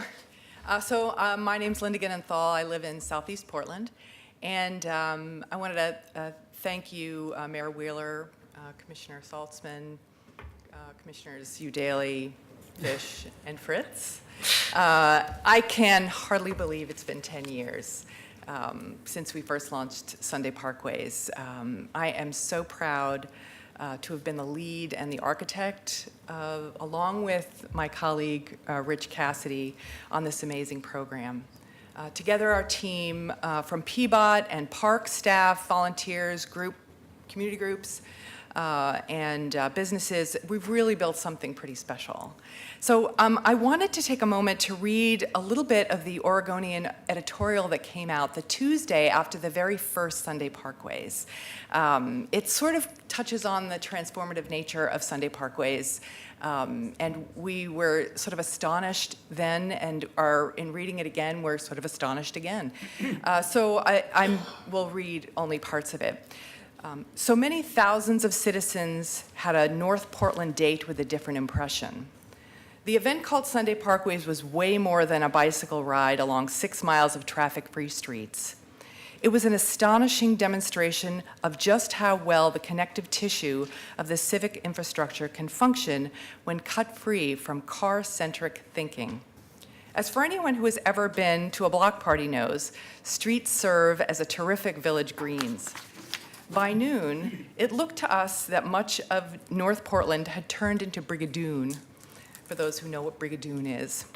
And that was before we ran into the choir, the yoga class, the hula hoopers, the Thai food, the reggae band, and the all-female synchronized mini bike dance troupe, complete with fishnets and tattoos. The city's role now is to just provide a little food and water, and then let parkways grow organically, sending out its joyous tentacles as demand mounts and the parade gets longer, stronger, sweeter. The idea, after all, is that one day everyone recognizes that parkways in Portland aren't a big deal. Parkways is just the way we live here. So that was from the Oregonian, which was pretty fun. So we started with the notion that we needed to get more people cycling, to give it a try in some of the safest and most fun ways. And they came out in droves. We had 15,000 strong at the first event, and we really have never looked back. Sunday Parkways has become demanded across the city with an average of 100,000 people every year. Our friends and partners with us since the beginning have been Kaiser Permanente. Our regional government, Metro, has helped out since the beginning. The Community Cycling Center. The Parks Bureau has been a tremendous help, and it's a heavy lift for the Parks Department. Cliff Bar and Bike Gallery have been businesses with us since the beginning, and they really recognize the jewel of Sunday Parkways. So with this list of sponsors and community partners has really grown to represent the full depth and breadth of what it means to live and to thrive in the city of Portland. I would like to also acknowledge former Commissioner and Mayor Sam Adams, who sort of jumped in with both feet in the beginning. It was pretty exciting. And subsequently, Mayor Charlie Hales, who put Sunday Parkway's support as a regular budget item that catalyzes our broad corporate, nonprofit, community, and individual support for Sunday Parkways. We really couldn't do it without a little bit of city skin in the game. And lastly, to thank you, our Mayor Wheeler and City Council, for letting Sunday Parkways grow and become stronger and sweeter. This Sunday, I hope you'll join me and the thousands of other Portlanders sweating it out there in the hot Sunday day as we begin our next decade of Sunday Parkways. So I'd like to also bring up Molly Haynes from Kaiser Permanente. I don't know if she was an actual the community benefits lead. She wasn't necessarily the lead, but she was there since the very beginning of Sunday Parkways, and she's been our community benefits leader since the beginning, since 2009. So I'm happy to introduce Molly to say a few words. Great. Thank you, Linda. And again, my name is Molly Haynes. I'm the Director of Community Health for Kaiser Permanente, and I want to thank you, Mayor Wheeler, and the Commission for allowing me to speak today. The city had the vision, and Kaiser Permanente joined the ride 10 years ago to make Sunday Parkways a reality. As we proclaim June 25th, Sunday Parkways Day, I want to thank the city for your leadership and commitment to opening our streets and connecting our neighborhoods. And especially thank the PBOT staff, Rich and Linda most notably, as they have just been amazing to work with the past 10 years. I consider them colleagues and dear friends as well. One of the reasons that Kaiser Permanente has been along for this 10-year ride is because we know health is more than health care. So we know we need to invest in prevention in our communities, in our neighborhoods, and in our parks in order for our residents to be healthy. Our partnership started with the city as an effort around Sunday Parkways as an effort to increase physical activity among our residents to prevent and treat obesity and other chronic diseases. Sunday Parkway offers a fun way to be active with friends and family, very different than telling your patients, for example, to go to a gym, which they may not enjoy. People of all backgrounds, ages, and abilities enjoy moving their bodies in this safe and welcoming environment. And we also know that the health benefits of Sunday Parkways extend beyond physical activity, and this is the part that really has, I think, grown on me a lot, is noticing the social connections and what happens in neighborhoods when neighbors come out and friends come out and meet one another and enjoy the parkways and the parks together. We see more smiles on Sunday parkways than any other place in Portland on those days, and I think that's incredibly notable and obviously good for our health as well. Friends and neighbors interact in ways that may not happen otherwise, and that hopefully lead to stronger neighborhood connections and improved safety. Addressing individual and community health in this holistic way is more critical now than ever. So this partnership, again, is really important, and we see it into the future. And on a personal note, I've had the privilege, again, as Linda said, of being involved in this since the beginning, both through work and also enjoying the routes with my own family who lives in Southeast Portland. My own 2 kids have grown up on the Sunday Parkways routes. They started out in bike trailers and graduated to the tag-along, and then rode their little boy bikes, and now they're big boy bikes. So it's a very fun family activity that we enjoy every year as well. So I think it's fair to say that we have a pretty special thing going on here, and we look forward to our continued partnership with the city and all the other partners on Sunday Parkways, and of course want to invite everyone here to come join us this Sunday for Sunday Parkways Day. Very good. And I'd like to ask Commissioner Saltzman, who's been very active on this, and my colleagues to chime in as well, since they've all been far more active in the planning and the development of this amazing event than I have. Well, I just simply want to underscore how appreciative we, the city, are of Kaiser Permanente's commitment from day one. I want to recognize Dan Field, who's not here today, but I know that Dan was on the phone to all of us in the city council at the time, voicing Kaiser's support, and that really was a cornerstone. As you said, the event really is a cornerstone of the community's health, and it's fun. So thank you for doing that. I'm sorry I won't be there this Sunday. I'm going to be at the Seattle Mariners game up in Seattle. So, but appreciate all the work, and also Linda, Rich, and Margie for all their outstanding work, and everybody else in the Bureau of Transportation, Parks Bureau, who make this magical event occur every year. Thank you. Thank you, Mayor, and thank you to all of you. This program has indeed grown and grown and grown, and I want to mention that you don't have to bicycle. If you're like me and you'd rather walk than ride a bicycle, it's also a very walk-friendly event to going between parks. And on that note, although its title is Sunday Parkways, as the Mayor accurately identified, Commissioner Saltzman is the lead on this, being in charge of transportation, and so I appreciate that, Commissioner Saltzman. You're also, Peabody is also managing the naked bike ride, so again, Commissioner Saltzman is in charge of that. Any questions or any concerns or kudos would be directed to his office.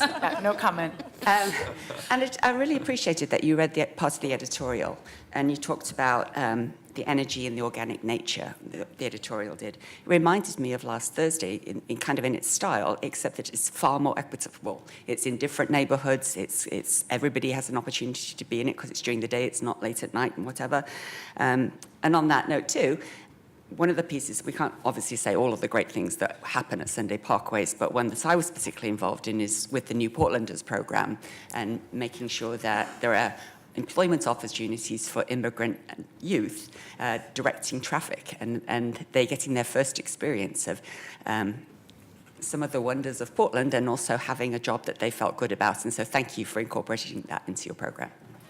Linda, let me just add one word to you and to Margie that we've watched you grow this program over the years, and actually, I'm glad you read the Oregonian editorial because I don't always remember them being supportive of some of these initiatives, but it took a lot of work to get it to where we are today. And what I really appreciate is the community building aspect.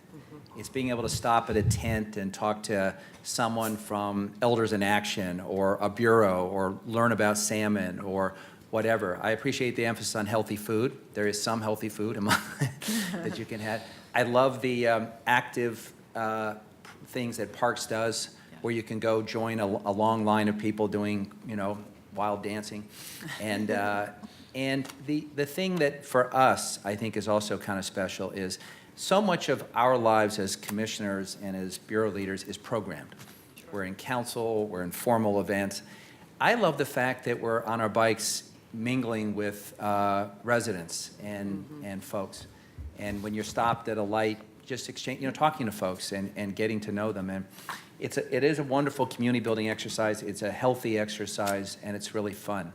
And so we appreciate the work you've done to build this brand. Great.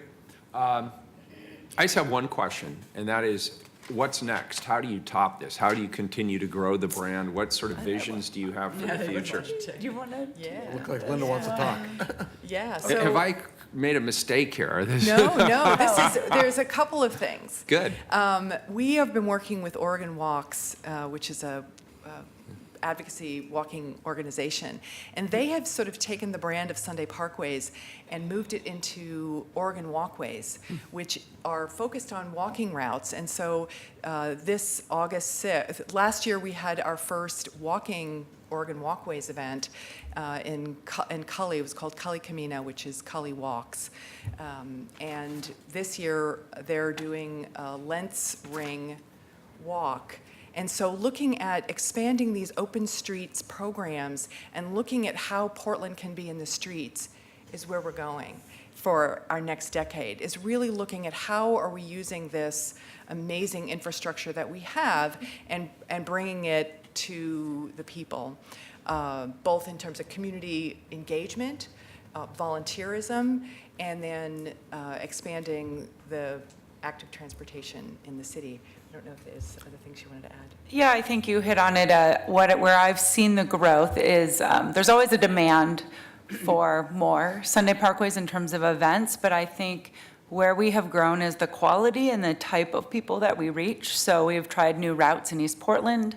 Last year we did the first route with the city of Milwaukee. It was the first time we did a bi-city partnership. That was fabulous. They were incredible partners.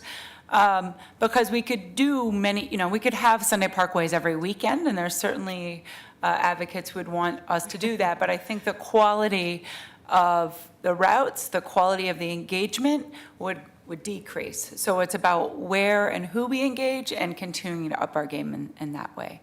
But I'm curious, Mayor, for your thoughts and ideas on how you think we could grow Sunday Parkways. No, I will send you a certified letter. I think it's, I don't have a particular vision for it right now, but I'll tell you, I think it's one of the greatest things we do. And I had nothing, obviously, to do with the vision or the development of this program, except that it's really important to my daughter and I to participate. We love it. We've gone many times. You had her at the ice cream truck. And once she realized that we were away from Mom and that I was going to let her do whatever she wanted, she was completely sold on the concept. But it is just, as Commissioner Fish said, it's a really fun opportunity to get out and just let loose and have a ball. But I like your idea of the walking program, because there's so many, even as I'm out and about, I see more groups of people walking together and taking that up as a recreational opportunity. And I think there's a real, the crystal of a great vision there. So I'll look forward to adding to the good work of my predecessors to help you realize the next steps of the vision, and I'll put thought to the question you just posed to me. Commissioner Udaley.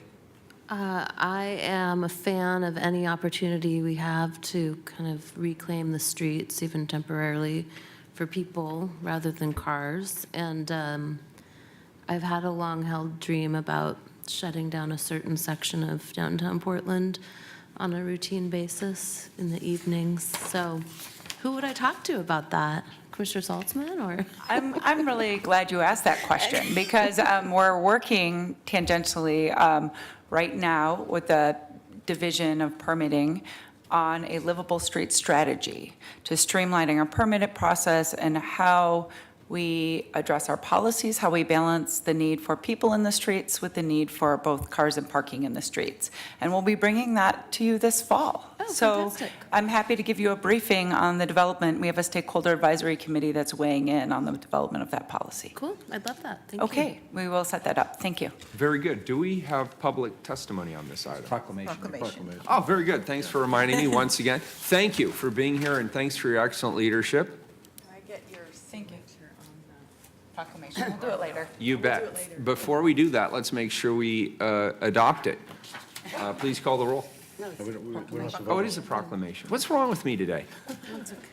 Carla, what We'll is send you a wrong with me We'll send you a today? certified letter, Mayor. You know what it is? I ran out of more coffee coffee. like an hour ago. I think Coffee. that's the problem. Good, let's send you- sign it. Do we have a big pen? And you can do bags. We've got little we've got Sunday Parkway t-shirts and maps for you guys. There are HIPAA rules here, we cannot answer. And I even have a big pen. I don't know if we can accept those. Do you have a good one? Great, excellent. A cool one.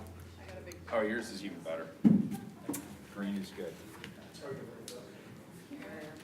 We'll have this at the event Very good. Oh, you got to sign. I thought we were. Sure, yeah, you can all sign it. Great.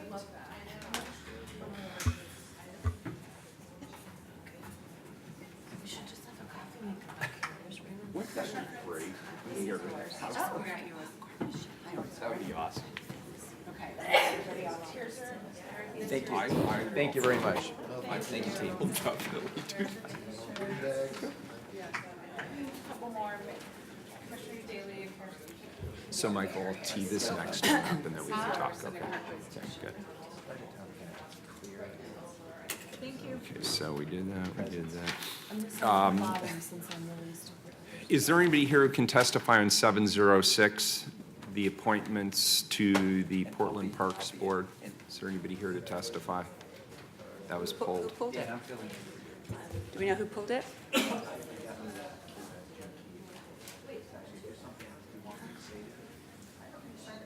I don't have a sign-up sheet for that one. Oh, I'm sorry, thank you. It was pulled. Yeah. Mr. Lightning pulled it. Oh, Sorry. is he still here? Oh, thank you. So why don't you read 706? We'll have Mr. Lightning come up and we'll hear him out. 706, appoint Michelle A. DiDio, Joseph A. O'Leary, and Paul D. Agrimis. Reappoint Kendall Clausen, Patricia Frobes, Jim Owens, and Gladys Ruiz to the Portland Parks Board. Go ahead. Oh, okay. My name is Lightning. I represent Lightning Super Watchdog X. One of the reasons why I pulled this item on the Portland Parks Board is that you have 3 attorneys that you're putting on the board. You have 2 policymakers, and you have a emergency nurse. And it was interesting when we saw that presentation from the Petersons store over by the Target location. You saw just a bunch of people that came in that were just what I call your everyday people in Portland fighting for their jobs and to remain there, the locals. But on these boards, you don't put people like that on the boards. And you talk about equity and diversity and having various people on these boards. You have very well-educated people, professionals, overlooking the parks. And let me use one example of an individual from the Disability Rights of Oregon. She was out in the park. She stayed out there late. They arrested her for trespassing, took her into Multnomah County Jail, put her in a restraint chair, tortured her. 3 days after she left Multnomah County Jail, she was never, ever in jail for any crime, her past history. 3 days later, they found her committing suicide under the Hawthorne Bridge. Imagine that, in a park, written up for trespassing, taken to Multnomah County Jail, and committing suicide 3 days later. What's going on here in a public park to where someone ends up committing suicide? Where someone is put in to Multnomah County Jail and tortured in a restraint chair. What is this city about that allows that happen in a park? Who's responsible for that? Who's responsible to say, do not take them to jail for being in a park past the time limit, the time frame? Who's responsible for that? We have a lot of professionals on this board, again, attorneys, emergency nurses, people in the Justice Department division, juvenile case on the, if you read their past. This is what happens when they're the only ones on the board. Put some people on there so this never happens again. And you know the case I'm talking about, Commissioner Fritz. Disability Rights of Oregon, read the report. It should never happen to people in these parks. Thank you. Good morning. Good morning, Star Stoffer. I share a lot of the concerns that lightning just brought about. One of the concerns that I have are police and their presence in the parks any time of day at this point. The people on this board, he's right. It's disturbing because what we don't see is representation from the community here on this board. And why not? Because the community they're the ones using the park. You have representation from Justice Department, you have attorneys, you have policymakers, but where is the input from the community or the community of color, the vulnerable communities, our marginalized communities? Star, you really, can I just say, with all due respect, you should read the backgrounds of these people. Kendall Clausen is a founder of the Q Center. She is one of the great African-American champions for equality in our community. We could go through all these things, but if you're concerned, why don't we get you the bios and have that conversation? I would love that. Actually, what we could also get you is a matrix, because we do look at where do people live, what kinds of interests do they represent. Yes, So I'm perhaps- open to that, absolutely. I would like that information. Please check with myself. But seriously, in all seriousness, when it comes to these parks, the people on this board need to be selected with the understanding that part of the consideration for safety in these parks and what Lightning is talking about is law enforcement in these parks. These people are not law enforcement, they are thugs, and I worry about the safety of any citizen, especially a citizen from a vulnerable background, being in these parks and being able to utilize them without something like that happening again, or without them being killed by a Portland police officer or a Multnomah County sheriff. So the people on this board have a huge responsibility on their hands, because it was this year that a young man was killed, shot to death in Holiday Park. We're still not really sure what's going on with that. So the parks are not safe. So if there is somebody on this board that you're so excited about that is somebody from a community of color, that's great. But we're still not having a real conversation about the safety of people in these parks here in Portland. Thank you. Good morning. Yes, my name is Robert West. I'm with Film the Police. And one concern that I have with the parks is that the community centers are not free for low-income and disabled people. A lot of them will cut their prices in half, which is like $400 and something for a year. The other thing that I wanted to bring up to you guys is I've seen people come in, offer books and stuff, and you say you can't have gifts, but I just seen an organization come in and give all of you guys gifts. So I just wanted to bring that up too. To be clear, when I receive gifts like whatever is in this bag, I don't keep them personally. They go up to the office. If we get gifts from delegations that come to visit, I don't even touch them. They go to Government Affairs and to the International Division, and they're all logged, cataloged, and stored. We do not accept gifts. Is there any further public testimony? We have a motion. Second. Please call the roll. We have a motion from Fish, second from Fritz. Fish? I've had the pleasure to work closely with a number of the people that we're either appointing or reappointing. The Portland Parks Board is one of the higher functioning oversight bodies, and they are true partners in guiding the work of the Parks Bureau. I'm grateful that all of these individuals have agreed to take time out of their busy lives to serve our community. Aye. Saltzman? Well, I welcome these members, the reappointments and the new ones, but I particularly wanted to commend Parks for the summaries of the individuals that were prepared here. We have tried time and again to get a consistent resume attached to all appointees to all bureaus, And we fail in that effort because we're inconsistent across the board. But I really want to call out, I think this is the template that every appointee should have accompanying their form. A brief paragraph summary, we don't need the whole resume, but a paragraph, and then a personal statement about why they're serving on the board. I would like to see that with all people we appoint to all committees and boards in the city. But I really do want to give a shout out to Parks for doing a great job on that. Aye. Dan, is that a motion? I think I've made that motion in the second past. I think I've made that motion before, and it's passed. Daly. Aye.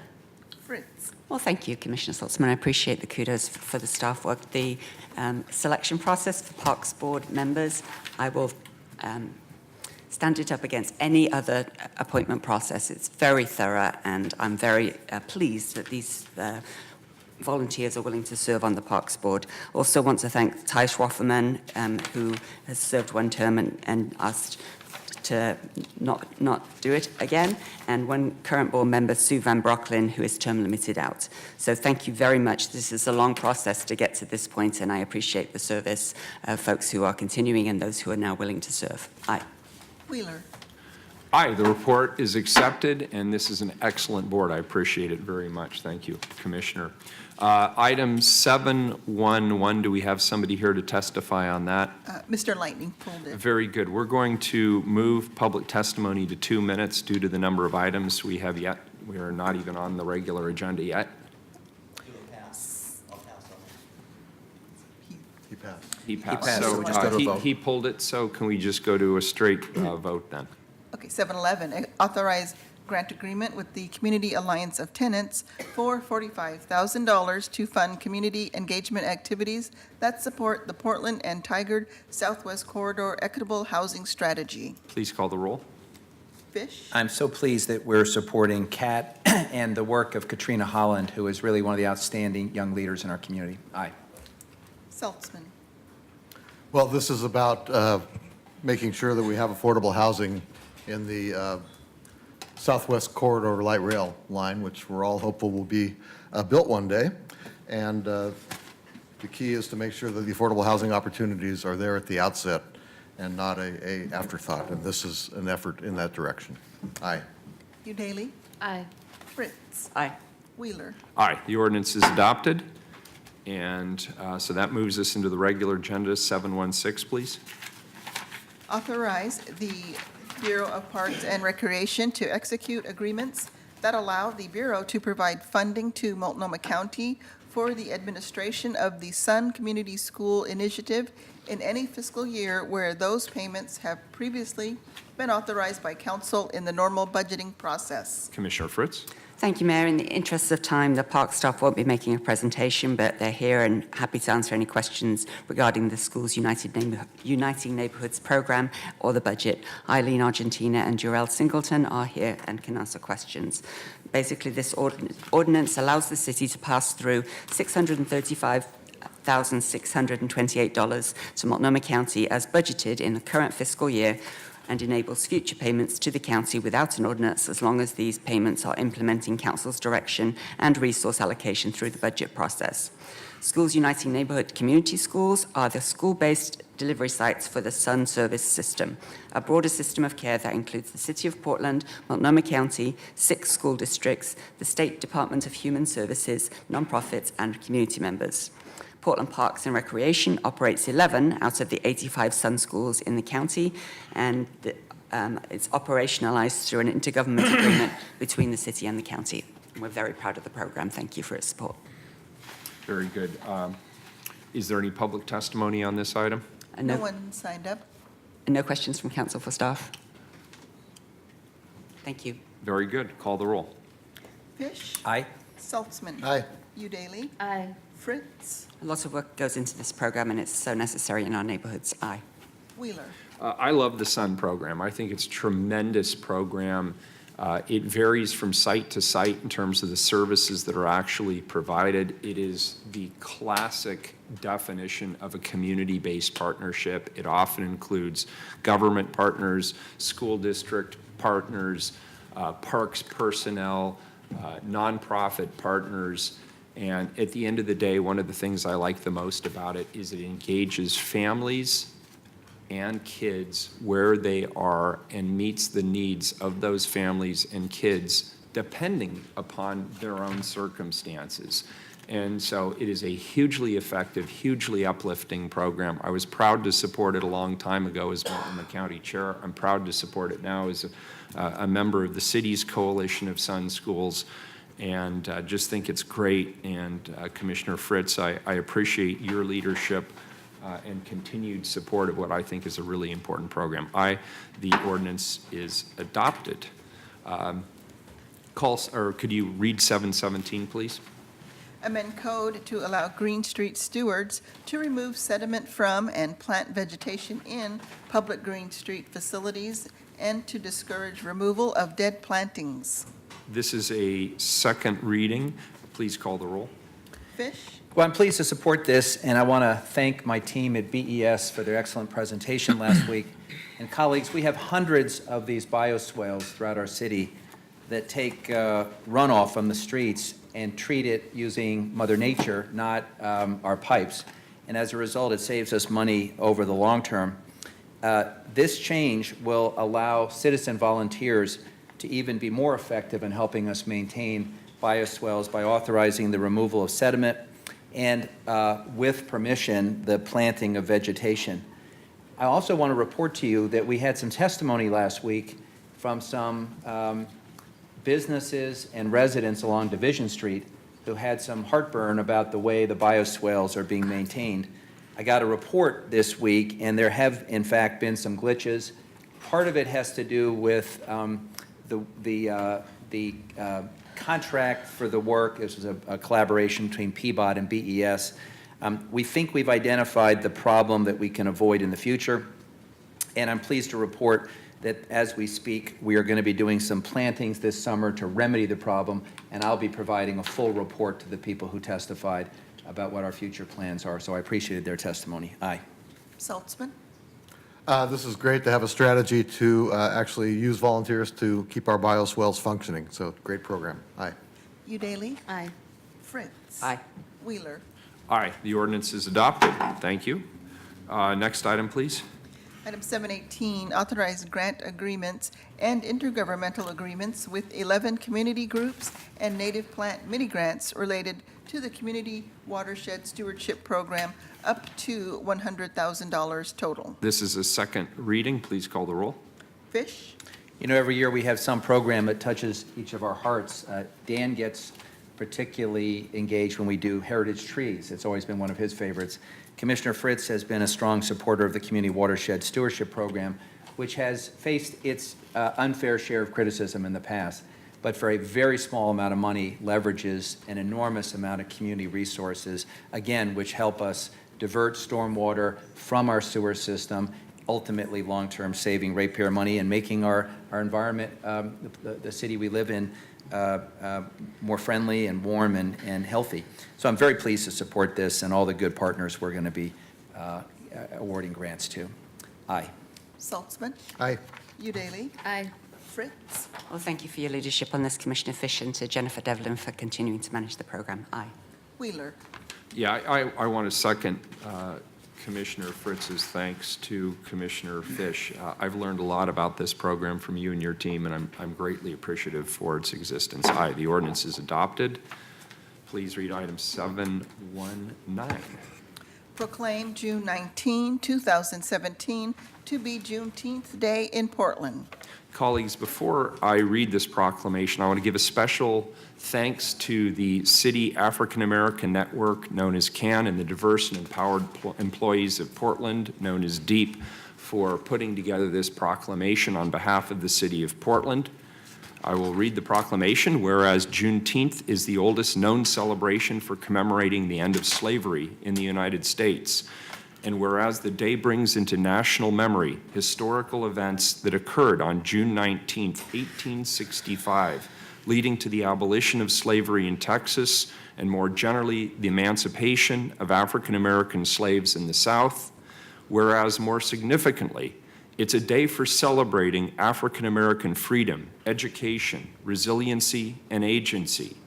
And whereas on Juneteenth Day, we remember the stories and teachings of Black leaders who gave and still give a voice to the daily struggles for freedom, equality, diversity, equity, and inclusion, both past and present. And whereas we celebrate the many achievements and contributions made by African Americans, specifically to Oregon's economic, cultural, spiritual, and political development, and whereas the City of Portland continues to work towards becoming an inclusive community in which all citizens are recognized for their contributions to our community. Now, therefore, I, Ted Wheeler, Mayor of the City of Portland, Oregon, the City of Roses, do hereby proclaim June 19th, 2017 to be Juneteenth Day in Portland and encourage all residents to observe this day. And I understand we have Tosin and Kim here today, possibly, to say a few words. Kim's here. Kim's here. Kim McCarty. Hi, Kim McCarty. Come on up.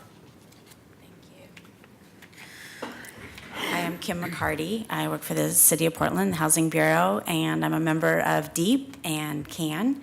Tosin and Sunny from OMF were the lead on this proclamation, so thank you for reading it, and we appreciate you taking this time.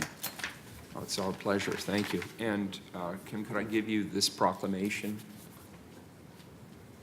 Black Lives Matter.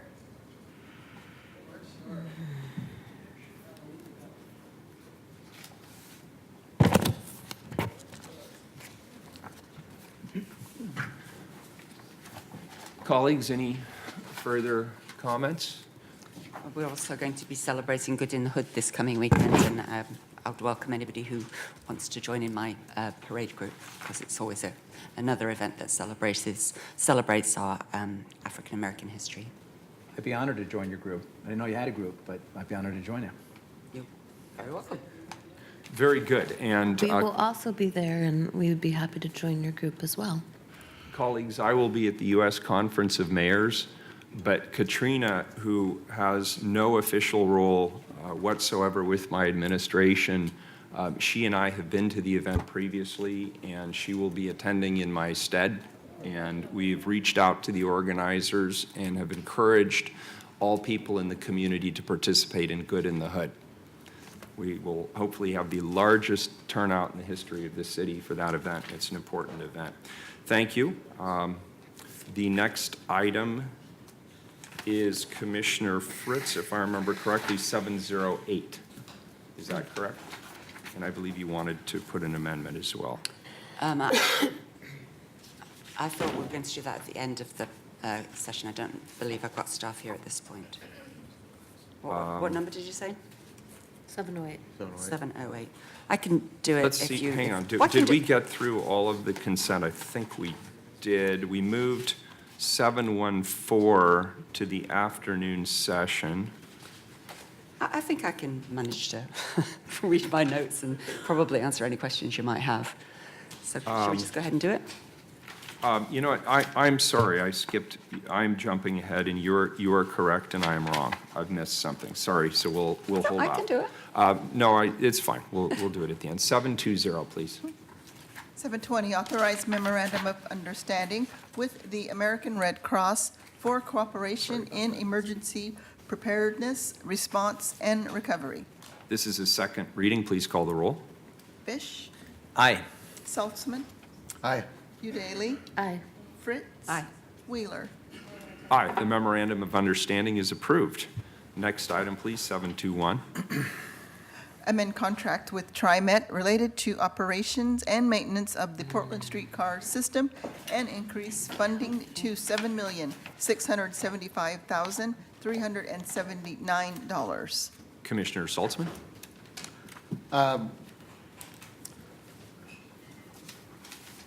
I don't have my talking points, but I do know that Catherine Levine is here, who can cover for me. Good morning.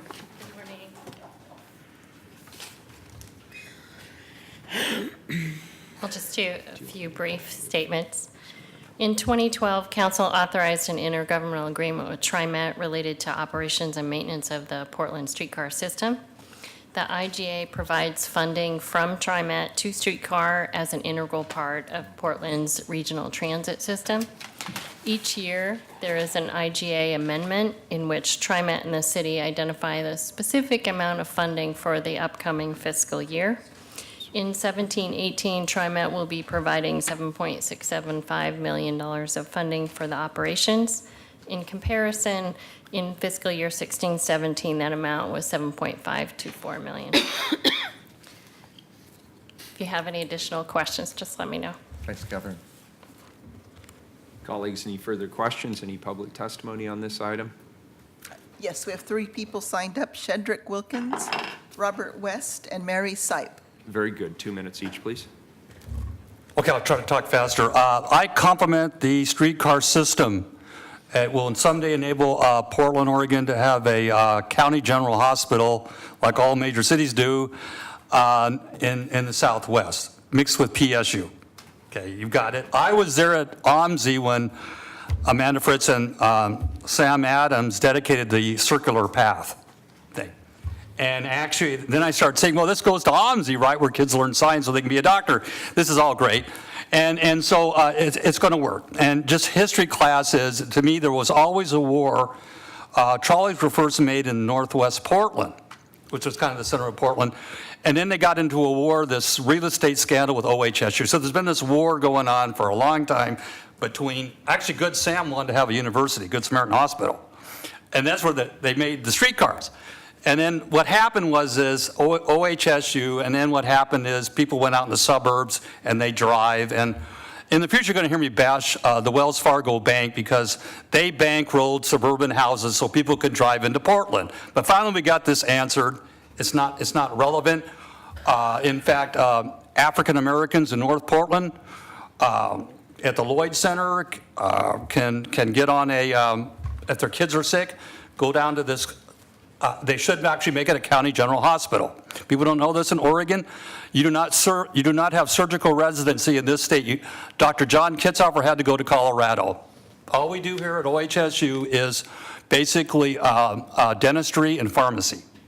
We should have a main medical school here, and it should be right on the waterfront. And you got it, and you've got OMSI right across the bridge. Everything's set up. So for us to have a major county medical hospital and where everybody has access, where they don't have to take a tram right up on a hilltop. That was all part of a railroad scandal in 1907. Thank you. Perfectly timed. Good morning. That testimony just really took me by surprise. I worked at OHSU. We do have a medical school, and we do have residency programs at the medical school for surgeons and neurosurgeons and all kinds of things. And maybe it's not a county hospital or anymore, but anybody who is low income, does not have funds, can apply for financial assistance and receive their care free there. In fact, after I worked there, this isn't about the streetcar, but just I had some extensive surgery, and my bills were over $100,000, and I was uninsured at the time. And just like any other citizen of Portland, I was able to receive my care at OHSU, and they accepted what the insurance paid and wrote off the rest of it. So just to counteract that, quickly about the streetcar, I support anything that supports funding the streetcar and keeping it going. There was so much controversy about the benefits of the streetcar, and I want to say I lived right on the streetcar line while it was being built, watched it, and until I retired, I rode it downtown every day to work. I do not own a vehicle. Many of my neighbors, we do not own vehicles. We can't afford them. I ride here on Wednesdays on the streetcar. That streetcar takes me almost every place I need to go on this side and on the other side of the river. I just cannot believe what an incredible public service it provides to people like myself and many of my neighbors, and I just want to say, keep it up. Thank you. Thank you. Yes, my name is Robert West with From the Police 911, and I find it interesting that we're always finding ways of getting money for all these organizations and stuff, which sounds really good, like the streetcar. The problem is you still got people that are low income, people that just got out of jail, people that can't afford to ride the transit system, and you got these tactical ticket checkers that go around and make sure that they write people tickets and send people to jail for not paying their fare. And I don't, if you're gonna pay the fares, then the city really shouldn't be putting that money in. They should be spending more on people that, you know, allowing people that don't have the money, people that have emergencies and stuff like that, people that just get out of jail to be able to ride for free. It just baffles me about how nice the city of Portland is, but if you got some low-income lady that doesn't have any money and her daughter's sick and she wants to catch the bus to the hospital, she could risk a huge fine taking her daughter to the hospital if she doesn't have the money. And to me, that's heartless and that's cowardliness. And the city needs to bring that stuff up too when they start considering all this extra money for TriMet.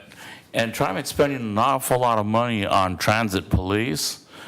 The transit police really are not making anything safer. I'm talking to people that actually are more scared seeing people on board the buses and trains with guns. And the little package that was left, my understanding, there was officers already on that train, you know, listening to the scanner. Apparently they didn't scare the person off the train. They had to go a couple more stops. Good morning. My Star Stoffer, my first question is, where is this funding coming from? The $7 million that's being spoken about, where's it coming from? TriMet. TriMet is providing that money? And how much of that money do we know is going to reinforce this line with transit police? Don't know. We don't know, which means that some money, which means that this is another backdoor way for the Portland police to get yet more money out of the city because they're all ridiculous and don't know how to spend $10 million that was given to them, and they're out of money now. And every single time we come here, and there's another thing for TriMet, and there's another budget discussion with TriMet, I know, and you know, that that is a backdoor method that the Portland police use to get more funding for them so that they can increase law enforcement on the transit lines, which in turn puts vulnerable communities, especially and specifically people of color, at extreme risk. Terrell Johnson. I mean, for real. What? Excuse me. You know what? That's No, right. please, that is a disruption. No, he's right, though. $2.50. If you don't have that in your pocket, $2.50 could get you killed. He's right. Luther King was arrested over 30 times. Continue, Star. You're all elected in terms. I understand that you don't like the interruptions, but he is right. And he is a person of color who's extremely concerned about his safety on these transit lines because of the increasing. I'm afraid that I will be shot by someone who does not live in the city of Portland. Surrounding communities that hate the city of Portland. They don't understand the culture of Portland. So I have Sorry, this is your time.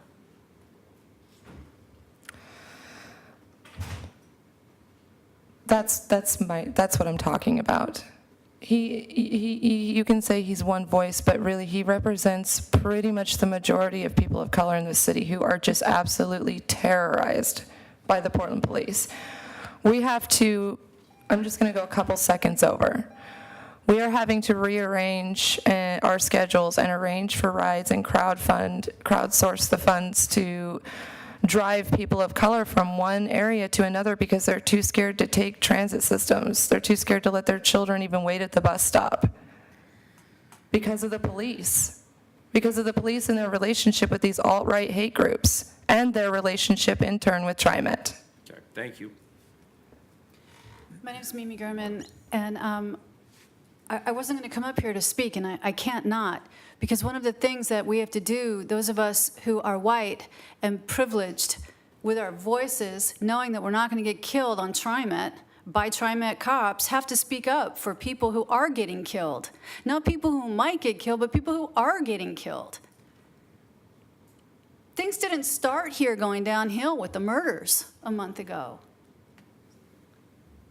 This has been going on. The terrorizing of community of color in Portland has been going on for decades. And I just wonder when we're going to stand up as the city that works, and say, we're going to remove cops from terrorizing positions of people of color.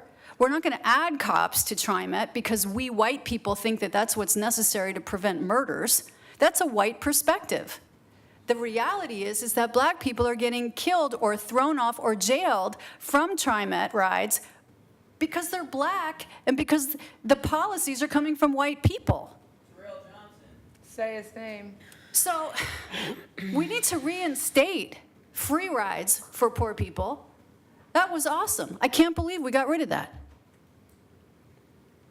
It was one of the worst moves we ever made. Adding more TriMet cops and other cops to TriMet rides, it's a terror campaign. And just because we white people who make white policies for white cities think that it's gonna prevent something doesn't make the thought process correct, because it's an incorrect thought process. What these cops do is terrorize the black community. We are a part of that community. As white people in that community, we get calls to help people get from here to there because, like Star said, they won't ride on the buses anymore. Thank you. Say his name. Thank you. Say his name. Is there any other public testimony on this item? That's all I'm signed up. Very good. Please call the roll. Fish? Mayor, this ordinance also contains an increase for streetcar operators reflecting the COLA for this year. Aye. Saltzman? Aye. Udaly? I just like to address a couple of the issues that were raised, although they're not extremely pertinent to this particular ordinance. I agree we need to have sliding scale fares. I am concerned about the impact of petty municipal violations like not paying a fare, and the disparate impact on low income and communities of color. And I would like some clarity on transit police. I think there's a lot of confusion in the community, and frankly, I'm also confused as far as who's policing TriMet and where the officers who were involved in the Terrell Johnson shooting were employed. My understanding is they're transit division, but they're not transit police. Does anyone have clarity on I would that? be happy to get you or any other city commissioner a briefing on the TriMet security arrangement. It's a Okay. multi-jurisdictional arrangement. I'd be happy to get you that information. It's not pertinent to this ordinance. Aye. It's a separate issue. And I would be happy to get you whatever information you want. If you leave an email address, I will make sure I give you detailed information, more than you can stand on the information. Yes. Aye. Fritz? And I believe that contract does come to council separately, so there will be. It is a separate publicly, it's a contract that is ordinance. voted on Yeah. publicly. It's been voted on publicly. It's fully disclosed, like all the other contracts we pass. Aye. Wheeler? Aye, the ordinance is adopted. Next item, please. Item 722, authorize temporary commercial surface parking on Oregon Department of Transportation blocks in the central east side. Commissioner Saltzman. I found my talking points. So, thank you, Mayor. At the request of the Oregon Department of Transportation and Prosper Portland, formerly the Portland Development Commission, this ordinance will grant a waiver of Title 33 zoning and the Stormwater Management Manual for 3 properties in the Central East Side District, which are currently owned by ODOT.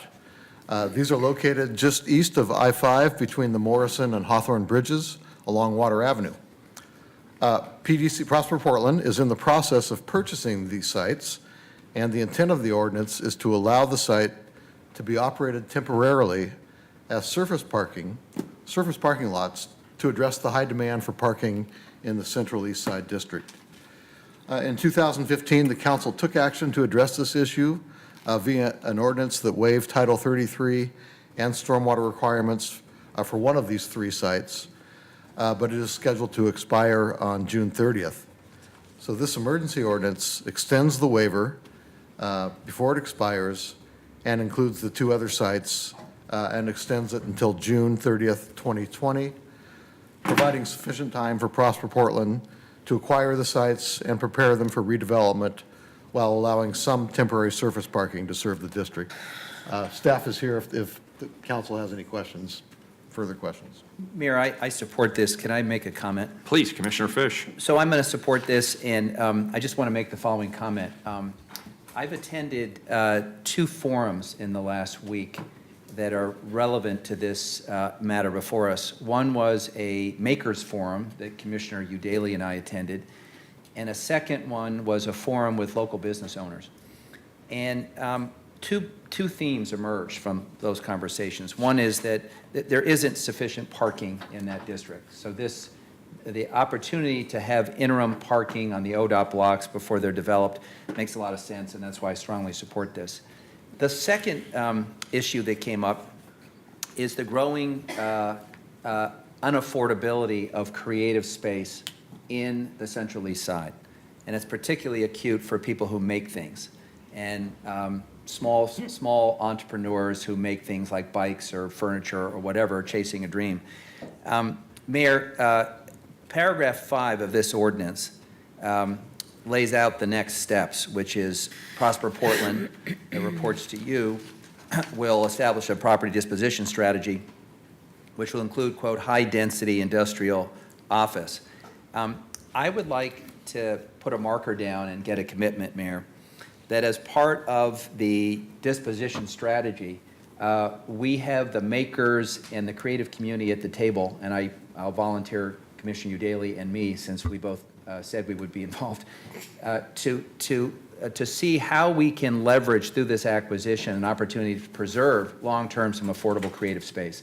And there's a lot of models that PDC has been playing with, which may work. Other cities have tried, but this is a legacy development in the heart of a district where, because of the success of this district, people are being displaced at big numbers. So I wonder, can we get a commitment to have some kind of process to put the creative, affordable space into this development? Yeah, I think it's a great idea. Thank you. Good. Any further public comment on that? Do you have any public testimony? We have one person. Very good. Peter Stark.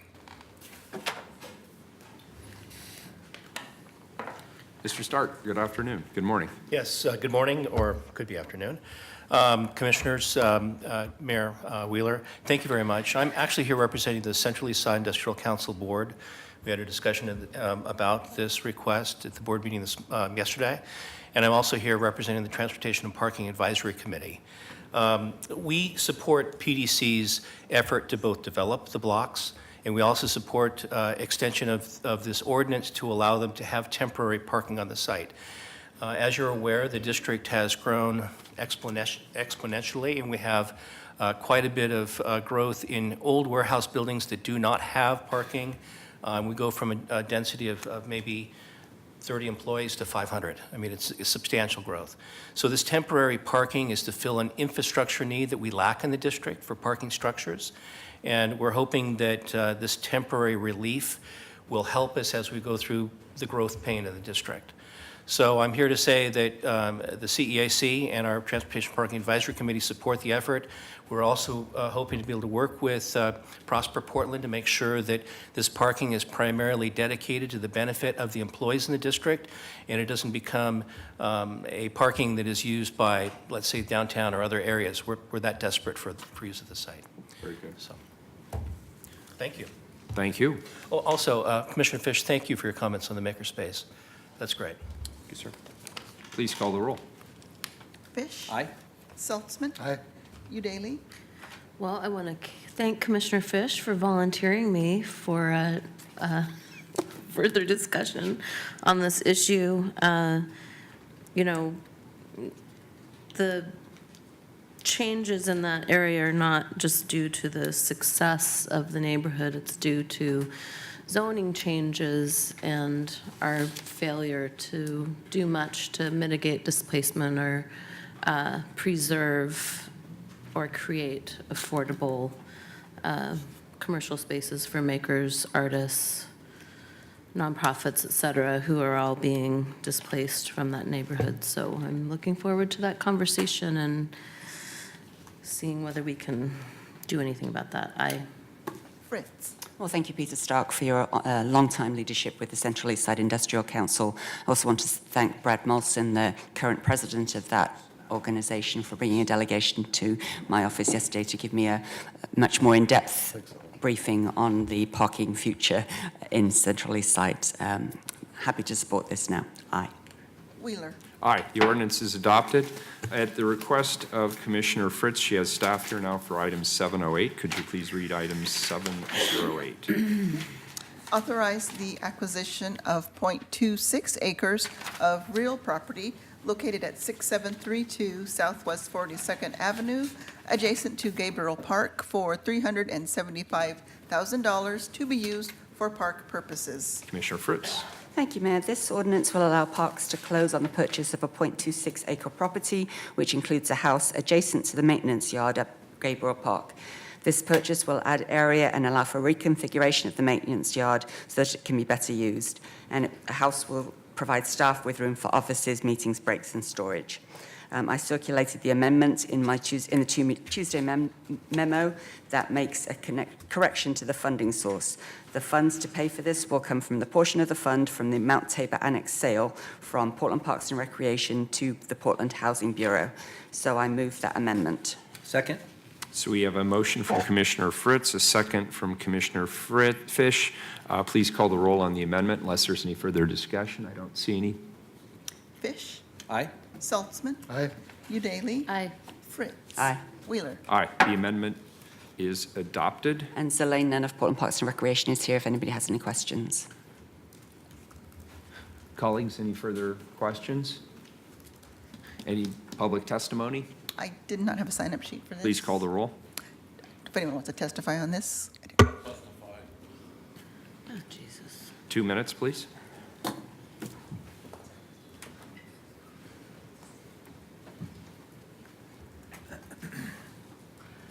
Well, we're stuck back in the same situation where we have you guys spending money and low-income people that don't have the money, that can't afford to go to community services.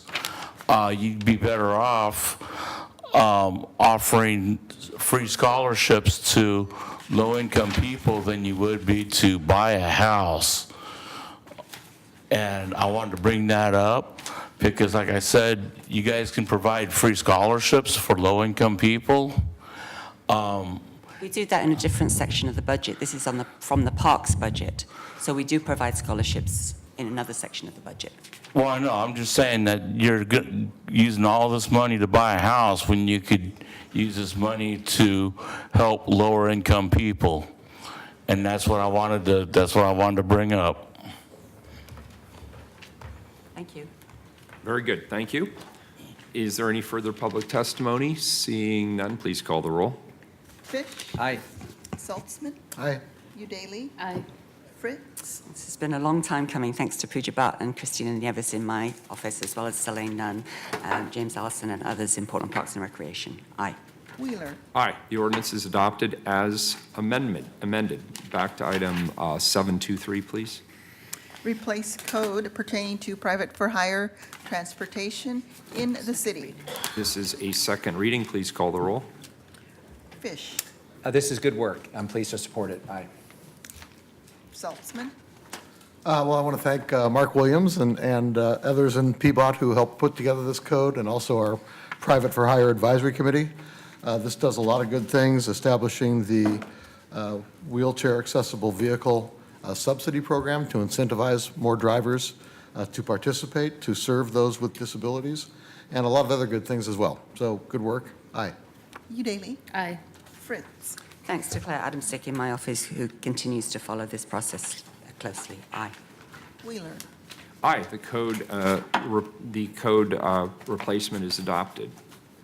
Next item, please, 724. Accept report on gender-neutral documents and policies. Good morning. Good morning.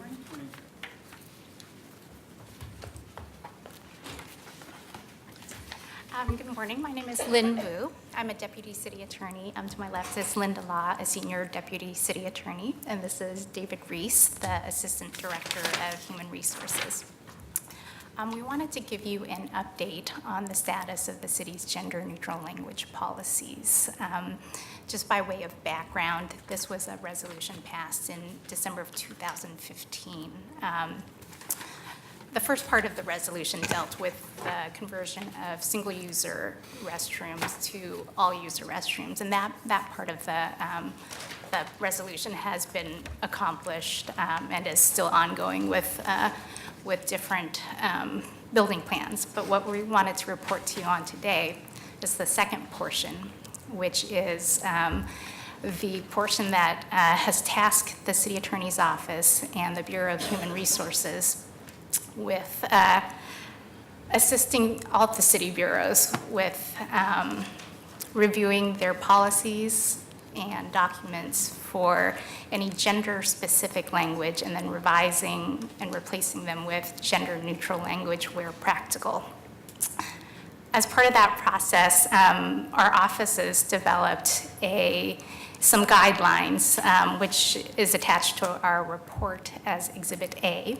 The guidelines provided a non-exhaustive list of the documents that should be reviewed, along with some methodology for reviewing and replacing any gender-specific language. We also asked each of the bureaus to appoint a lead person, and then to provide a game plan as to when each bureau would accomplish this. The city or the bureau's responses are attached to our report as Exhibits B and C, so you can look to those to see which the game plan for each bureau. Based on those responses from the bureaus, and then also from a couple of meetings that we had, our offices came up with some recommendations, which I'll have Linda talk about. My name is Linda Law, and I'm a deputy city attorney for the City Attorney's Office. And so on behalf of the City Attorney's Office and the Bureau of Human Resources, we compiled the information and are making these particular recommendations to council. We would ask the council to direct staff to develop some recommendations for citywide training plan, so that whatever is the way to carry out this particular policy, we have education to support that, so folks can understand why they're doing whatever we're directed to do. In addition, we would ask for direction to direct staff to develop a citywide style guide for gender-neutral language, so that we are consistent in the use as a city as a whole versus bureau to bureau to bureau.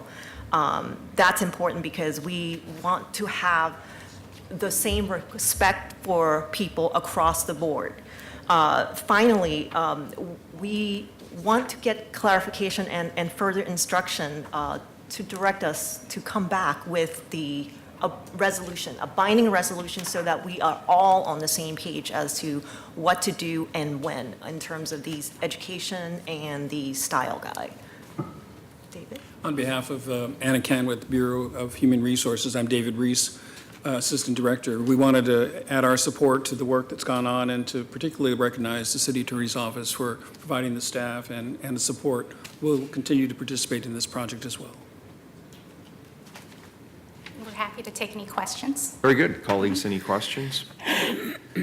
Well, let me say, as the author of the underlying legislation, I really appreciate the work you've done to bring it forward with the full support of Portland Parks and Recreation. As you've noted, we've converted over 600 single-stall restrooms to all-user restrooms.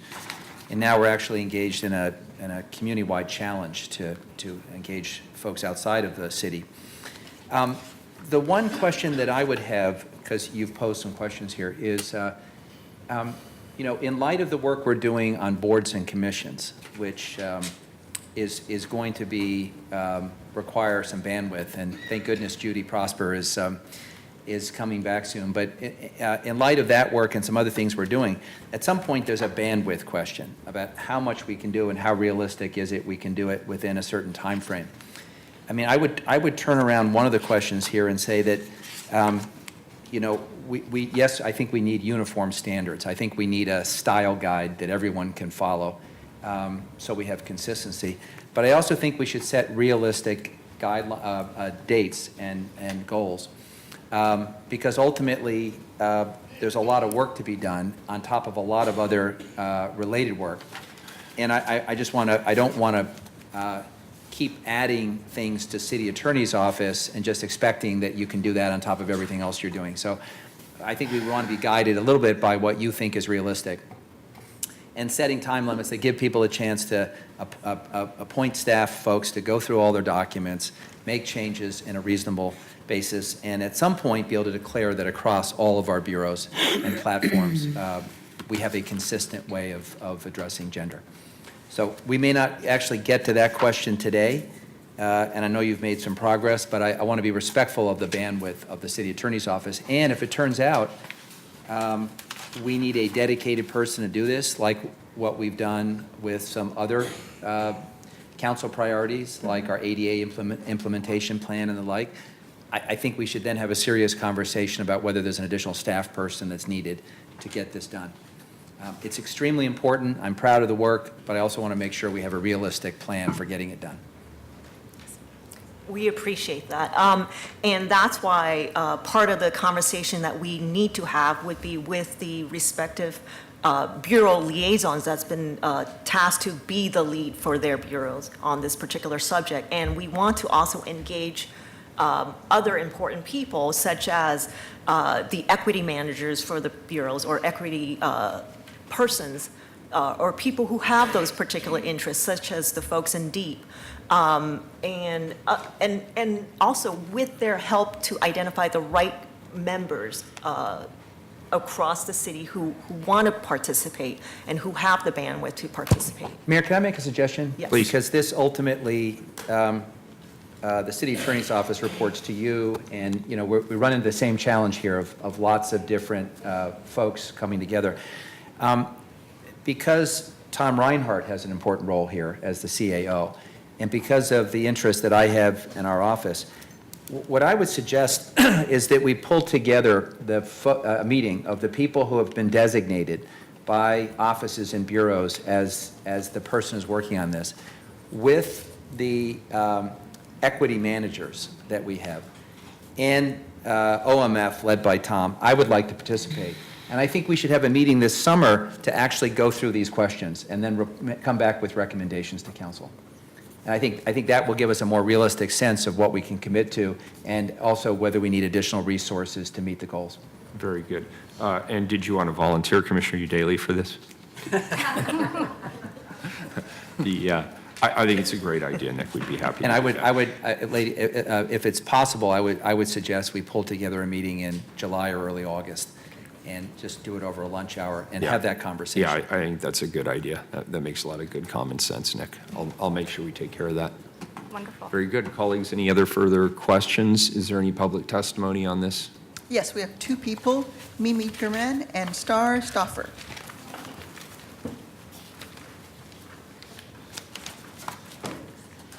Thanks, Nick. That's a good suggestion. Well, I don't want to do it ad hoc. You'll come back with a whole, yeah, it's good to do it coordinated. Oh, good. Would you like to start? No. Okay. My name is Mimi Gurman, and I was reading the entire agenda item the other day, and I was really surprised that in like 41 pages, people still couldn't quite figure out how to just be human. This, to me, it's like the city's looking for the bureaus, some of the bureaus, specifically the cops bureau, are looking for, I'll just read it because it's so much easier to read.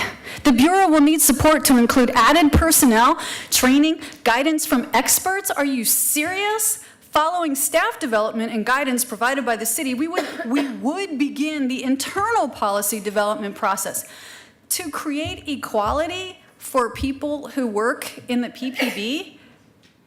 What this says to me is, first of all, they're completely incompetent as human beings to even function, because they need a whole support team to figure out how to be okay with a trans person or a queer person on the police force. And secondly, this is leeway here. This is the path to coming in to say we want more money in order to consider if we're going to do this at all. And Amanda, I mean, with you and the bathroom thing, you know, from this past year, Amanda, you did it. You can shake your head, but you did that. You created inequality in this building by your comments. And you know what? This is my response, especially to the PPB, regarding inequality and the absolute insanity of not knowing how to be humane, as if we would expect anything else from the PPB. No one is equal until all are equal. End racism in PDX by dismantling the slave catchers, the KKK, the PPB. If not, your talk, this agenda is propaganda of the state. Fuck the police. That is why we say that. Next, thank you. Thank you, And you guys, remember, we're not in any way trying to edit what people say, but we do have an FCC license. So just keep that in mind, because this is broadcast. Hi, my name is Red Hamilton. I identify as a non-binary person. I would like to know if anybody on this panel is from the LGBTQ plus community for the people that can benefit from these bathrooms. No? No? Because I would want somebody to come talk to me about, you know, the bathrooms, because I'm directly affected when I go into a bathroom that doesn't match my gender. So just saying, you should probably talk to the people that would probably benefit from that. Fair and if enough. you want to talk to me, you can. Thank you. I'm here. Appreciate that offer. Thank you. Good afternoon.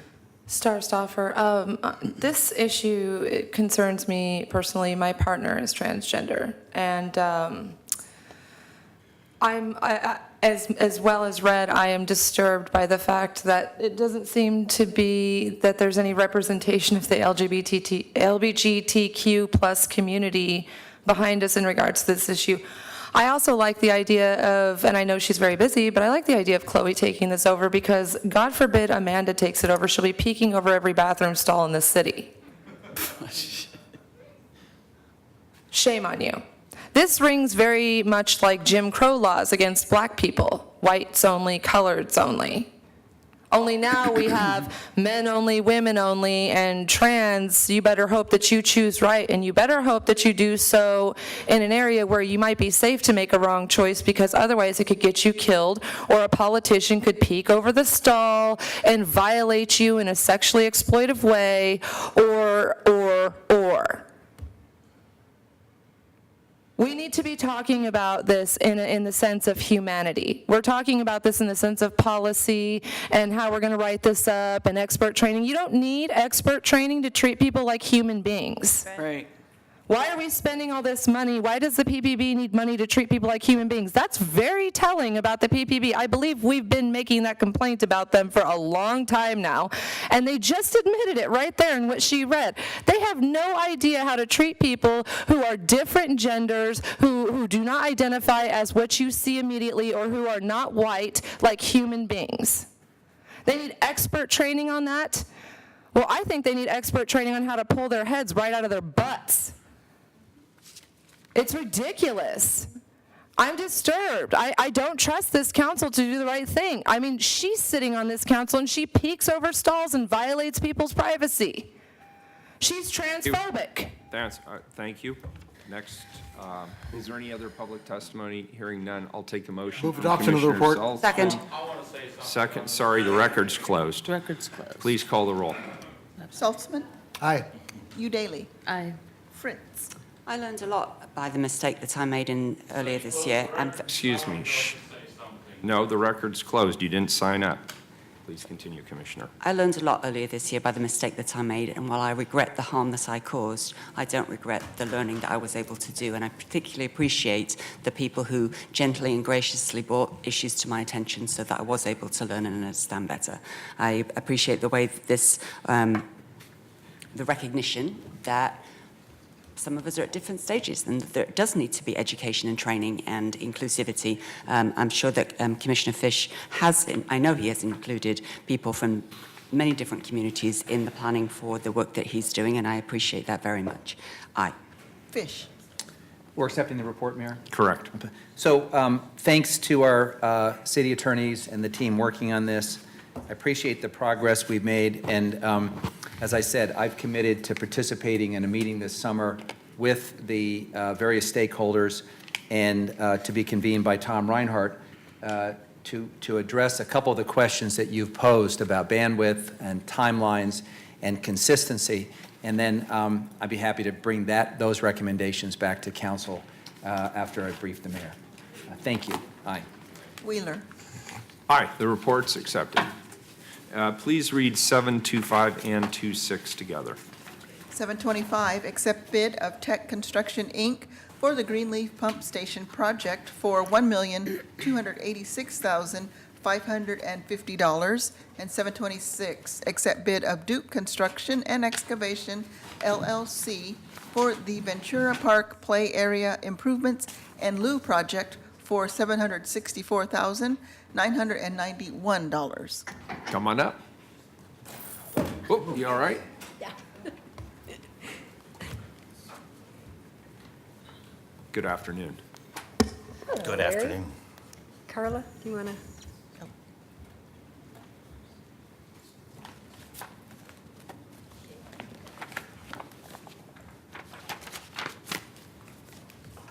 Okay. Is that okay? You all set? Mhm. Yeah.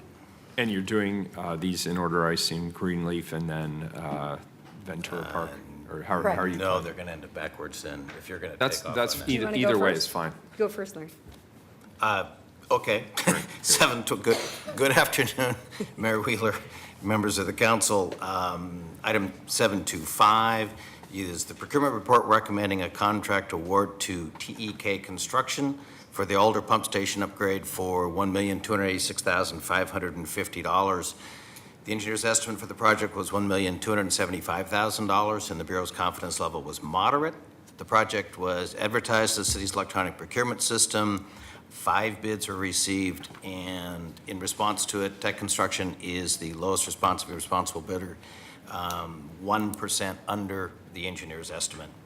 Portland Water Bureau, along with Procurement Service, identified an aspirational goal for DMW-ESB subcontractor supplier utilization of 20%. As per our standard policy, there is a total of $303,380, or 23.6% of certified firm participation in this project. Portioned as follows: DBE 260-120, doing electrical work; MBE $1,000 with project supplies; and an emerging small business $42,260 supplying CMU walls. Tech Construction is located in Bellingham, Washington. They are not a state-certified DMW-SB contractor. They do have a current City of Portland business tax registration and are in compliance with the city's contracting requirements. The council has any questions, I can answer anything about the bid itself, or Teresa Elliott is here if you have questions about the project. I just have one. What are the implications for not having the MWSB certification? What does that mean in a practical sense?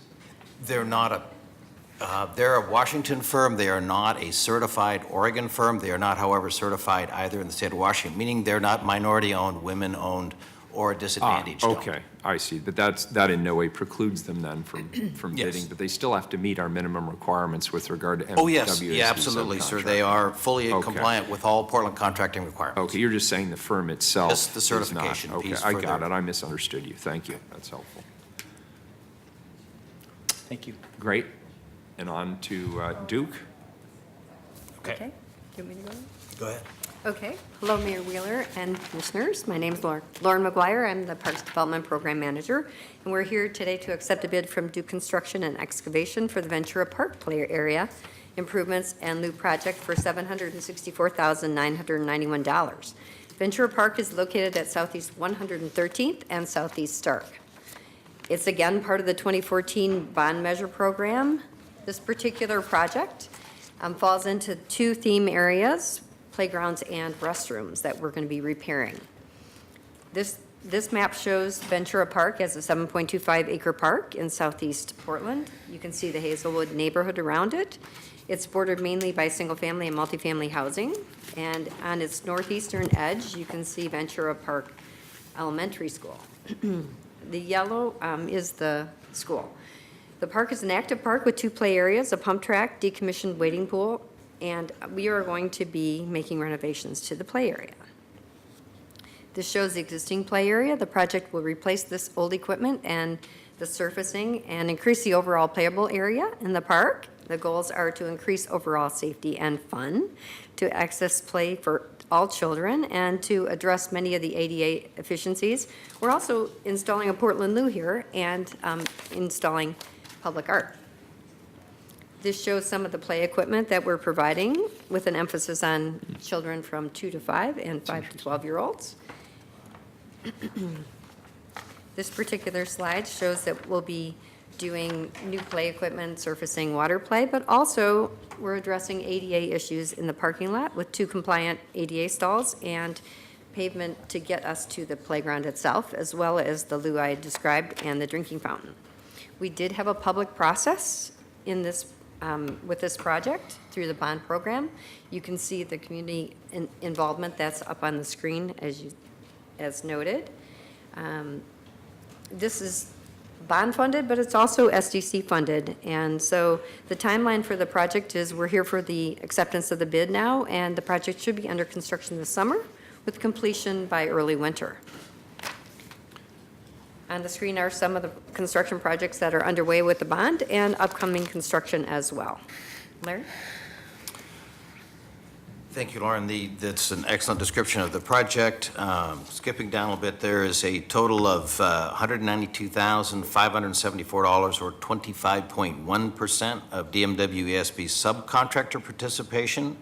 Portioned as follows: DBE 73,688, concrete and paving work; WBE 33,900 doing landscaping; and emerging small business $84,986 doing plumbing and protective surface work.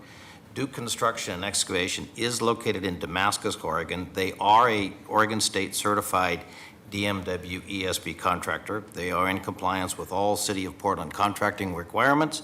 It's just a sideline note that there's a total participation of certified firms for this project, including the general contractor, at 66.1%. It's $698,192, which is 91.2% total participation. It's another thought process about it's the intent of the certified firms to spread the work around and subcontract to other certified firms, even for work they could do on their own. If there's any other questions pertinent to the project? Very good. Is there any public testimony on these items? No one signed up on either. Mayor, on 725, I move the report. Second. We have a motion from Commissioner Fish, a second from Commissioner Fritz. Please call the roll on 725. Fish? Aye. Saltzman? Aye. Udaley?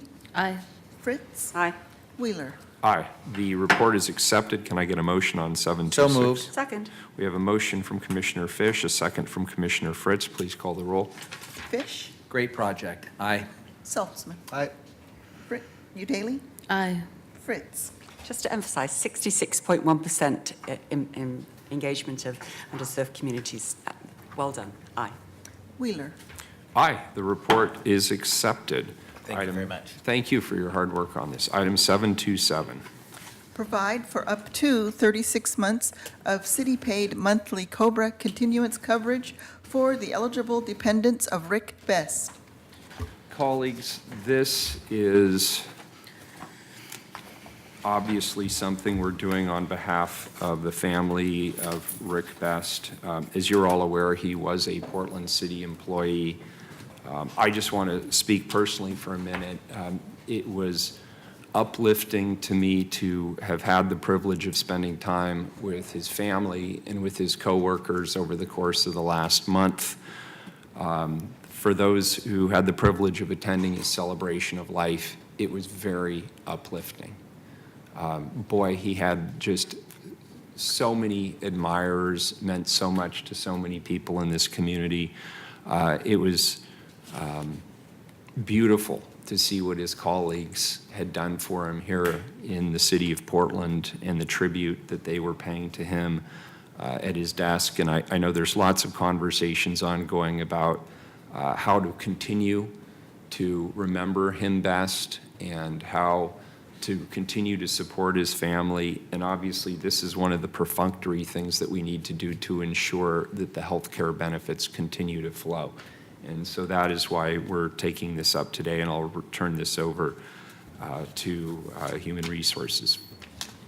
Good morning, Mayor, Council. I'm Kathy Bless with the Benefits Office, and I know that Rebecca's on her way. She's the interim director of BDS, and I know that she has some words that she wants to share with you today as well. The COBRA is a federal requirement that allows participants of the health care plan to continue coverage beyond their employment or for a number of various reasons, family status changes. So even though it's a federal requirement, it's important to acknowledge that this is an incredible opportunity to provide support to the family of Rick Best. So this ordinance grants the authority for BDS to pay for medical, dental, vision, and the employee assistance program for the wife and children of Rick Best. The 36-month COBRA period is the longest available under COBRA that would allow BDS to pay for that. The Best family could then continue coverage with the city beyond that point if they so chose. So we would definitely ensure that they still had access to coverage. The other thing that I wanted to acknowledge today too is that PTE Local 17 has been very generous in providing assistance as well to the family in paying for coverage for June. And I know that they had an interest in also paying for July. So we made sure to write the language that allowed for that additional assistance. And that's why the language is up to the 36 months. So we could ensure that PTE Local 17 had the opportunity to contribute as well. As you had stated, Mayor, the ordinance is sponsored certainly by council as a whole, and it's incredibly important. So I ask that you approve it, and then I'll turn it over to Rebecca. First, before we turn on, can I ask you two questions on this? And I just want to make sure I'm reading the ordinance. This would guarantee that there'll be no diminution of the existing healthcare coverage, so whatever Mr. Best established as an employee, the family would continue to get exactly the same benefits? Yes, medical, dental, vision, and EAP coverage. Okay.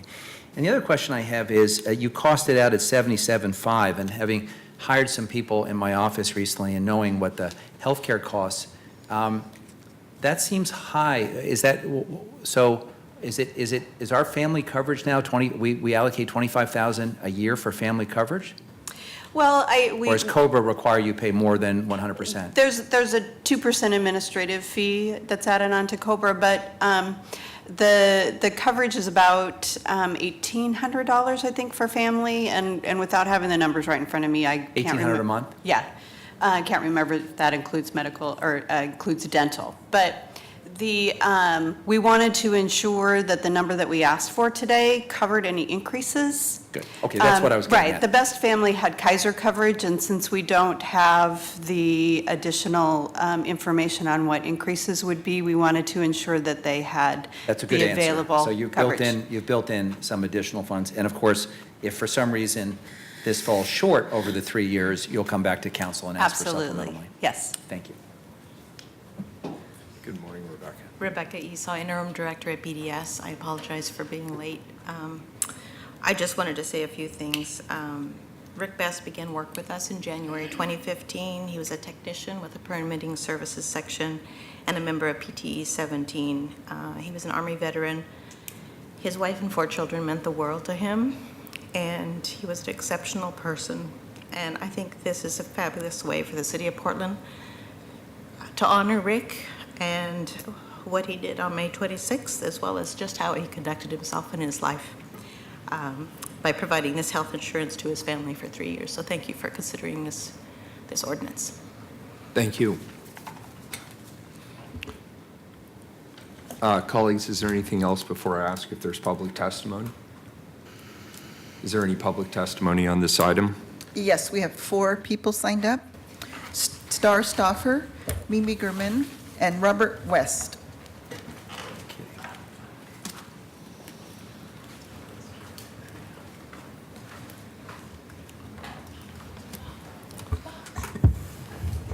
Star Stoffer.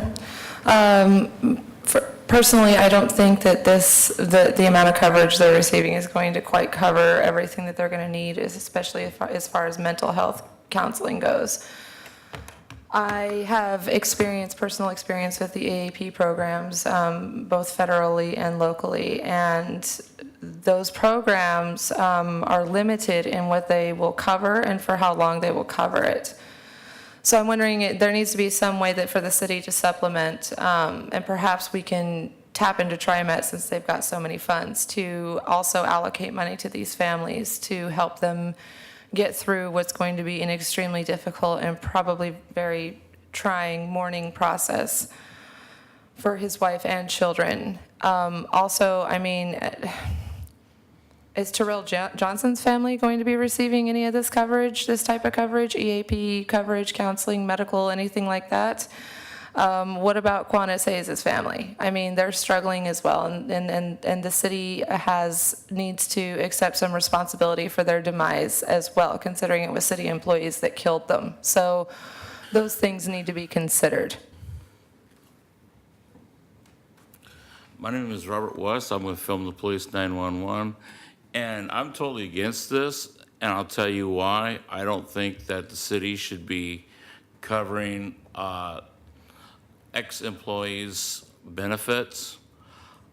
People do stuff all the time that's which saves lives and property and stuff like that and goes out of their way. You guys kicked a guy out that chased down armed suspect and wound up getting stabbed.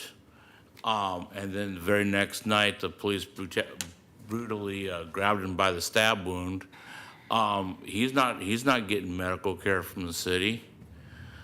You got people that been hurt in fires. They're not, getting other people out. They're not getting medical care. But you see a white guy that works for the city, and all of a sudden, hey, let's provide him medical care because he got killed. And I think that's a shame. You got all these other people that Robert, it doesn't go to him. It goes to his widow and 4 minor children. I know who that. Otherwise would not have health care. And I think on this one, we can just agree to disagree. But the thing is the city should not be paying for that unless the city wants to cover other people that did similar things. It's not right to give it to one person and not other people that do the same thing. And that's my opinion on it. If you want to provide it to people that go out there and save lives, people that do the right things, then you should provide it to all of them. What about the other two people that were injured and killed? They weren't city employees, and they don't have health insurance to extend through Only COBRA. got 1 second. Your time's up. Good morning. Hi. I'd like to give some context to this. Sorry, frustrating. Almost 30 years of my working career, I worked in health insurance in a number of capacities, and so I'm very familiar with COBRA and how health insurance works.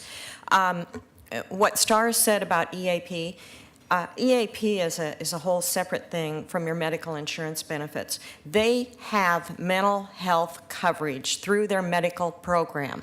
They will have benefits for any kind of counseling or mental health care through the medical insurance plan on this program. I also find it, I just think, last week, Mayor, you made an incredible statement at the end of yesterday afternoon's meeting about, and I almost wish you would go take a look at it, transcribe it, and write it down and repeat it before every meeting, about when people come up here and they give testimony, that they do their homework and that they know what they're talking about. It's just very frustrating to sit through meetings. There have been so many misstatements made this morning, and in this particular instance, I think some of these statements are so disrespectful to someone who gave their life and the remaining surviving family of that person. And any employer, now granted, the city as an employer has some restrictions on how they spend their money, but through COBRA, any employer can opt to pay those premiums for a deceased employee or somebody who's like being laid off. So I commend the city for stepping up and doing this. And don't forget that, you know, there's a lot of money in some GoFundMe accounts that were set up to help all of the victims. Thank you. Appreciate it. All right, that completes public testimony on this item, I take it. That's all signed up. Please call the roll. Fish? Kathy, thank you for bringing this forward and for explaining it. Mayor, thank you for your leadership on this. It was a singular honor to join the mayor and a number of my colleagues at the funeral for Mr. Best and have a chance to meet his family. This is a terrible tragedy, and I would say that what we're proposing to do today is the very least that we should be contemplating as they try to move beyond this great tragedy. I will say, Ted, that one thing that stood out for me at the celebration for Mr. Best's life was the enormous strength of his children, most of whom actually spoke at an event where I think for those of us as adults, it'd be almost unimaginable to be asked to get up and speak. And you saw the great character of that family evidenced through the kids who got up and spoke tributes to their dad. And I was very proud to be there with an extended city family and friends and admirers to pay my respects. And if the Best family is watching, I would say that you continue to have our heartfelt sympathies, and we hope that this is some small measure of solace that you won't have to worry about your health care costs as you continue to grieve. Aye. Saltzman? Well, as we laid Rick Best to rest, I think most people view that as the point where we begin to move on. But for Rick Best's family, moving on isn't so easy. And it's going to be years before they move on. This is one small gesture we can make to help ease that transition to life without their father. But it is by no means, it's a small but significant gesture that we can make. And I know his family knows that all of us on the city council and all of us in city government are so grateful for his heroism. Aye. Daly? Well, I certainly hope the Best family wasn't watching during public testimony, because I, for one, am disappointed and disgusted by some of the comments that were made and the way that this tragedy was exploited by some of the people in this room to advance their ill-thought-out ideas and opinions. I want to thank Rebecca Esau, our interim director of BDS, for guiding our bureau through this incredibly difficult experience. Thank you to PTE 17, to the Bureau of Human Resources, to City Council for all of your support, and to the City of Portland. Our city is still recovering from this devastating attack. The event directly impacted hundreds of lives, from the 2 teenage girls who were the original targets, to the 3 men who stood up to defend them, to every person who witnessed really an unthinkable act on that train, and to their friends, their family, really our entire community. And as we found out the following day, directly impacted our city employees, because Rick was a very valued and beloved employee of BDS. Our thoughts quickly turned to how we could support his family, his wife, who's been a stay-at-home mom for most of their children's lives and their 4 children. And I'm thankful and grateful that we are able to extend their health benefits. Certainly more help is needed for all of the directly impacted individuals, and our community has come together in a really amazing way. This is one thing that the city could do for one of the victims, because he happened to be a City of Portland employee. Aye. Fritz. Well said, Commissioner Udela, that you said many of the things that I was thinking, and I appreciate your gracious framing of them. I also want to thank Rebecca Esau and all of the family at the Bureau of Development Services for the event held a week later in the Portland State University ballroom, just packed with city employees joining together to recognize this loss to our city family, because as much as we may have disagreements at times, that we are people who care about the public, we care about public service, and we will stick together in times like this. A time when what we need now is more love. We need more people acting out. And I read that as Rick had been stabbed, he said, tell everybody on this train that I love them. So I from what I know of Mr. Best, the thing he would most want was his family to be taken care of. And so I'm so proud that we're doing this. It is a small gesture in comparison with the challenges that his widow and his children will go through. And you do what you can do, and we can do this, and we are doing this. Thank you to Kathy Bless, to Rebecca Esau, and to the Mayor for allowing us all to co-sponsor this. Aye. Wheeler. I just want to reiterate that this was a joint effort on behalf of all members of the City Council. And I want to thank my colleagues for their words. I can't possibly do justice. I think they've set exactly the right tone, and they've said exactly the right things. This is the beginning of a long process for the Best family, and we will be there as much as they need us there. I vote aye. The ordinance is adopted. Thank you, and we are adjourned. I still have 7:14. Forgot. 7:14, I thought we moved to, we're moving that to the afternoon session so that the Housing Bureau can actually be here to testify on that one. Okay, They're thank not you. available this morning. So we'll move 7:14 right after 7:31 this afternoon. We'll take it up as the first Housing Bureau.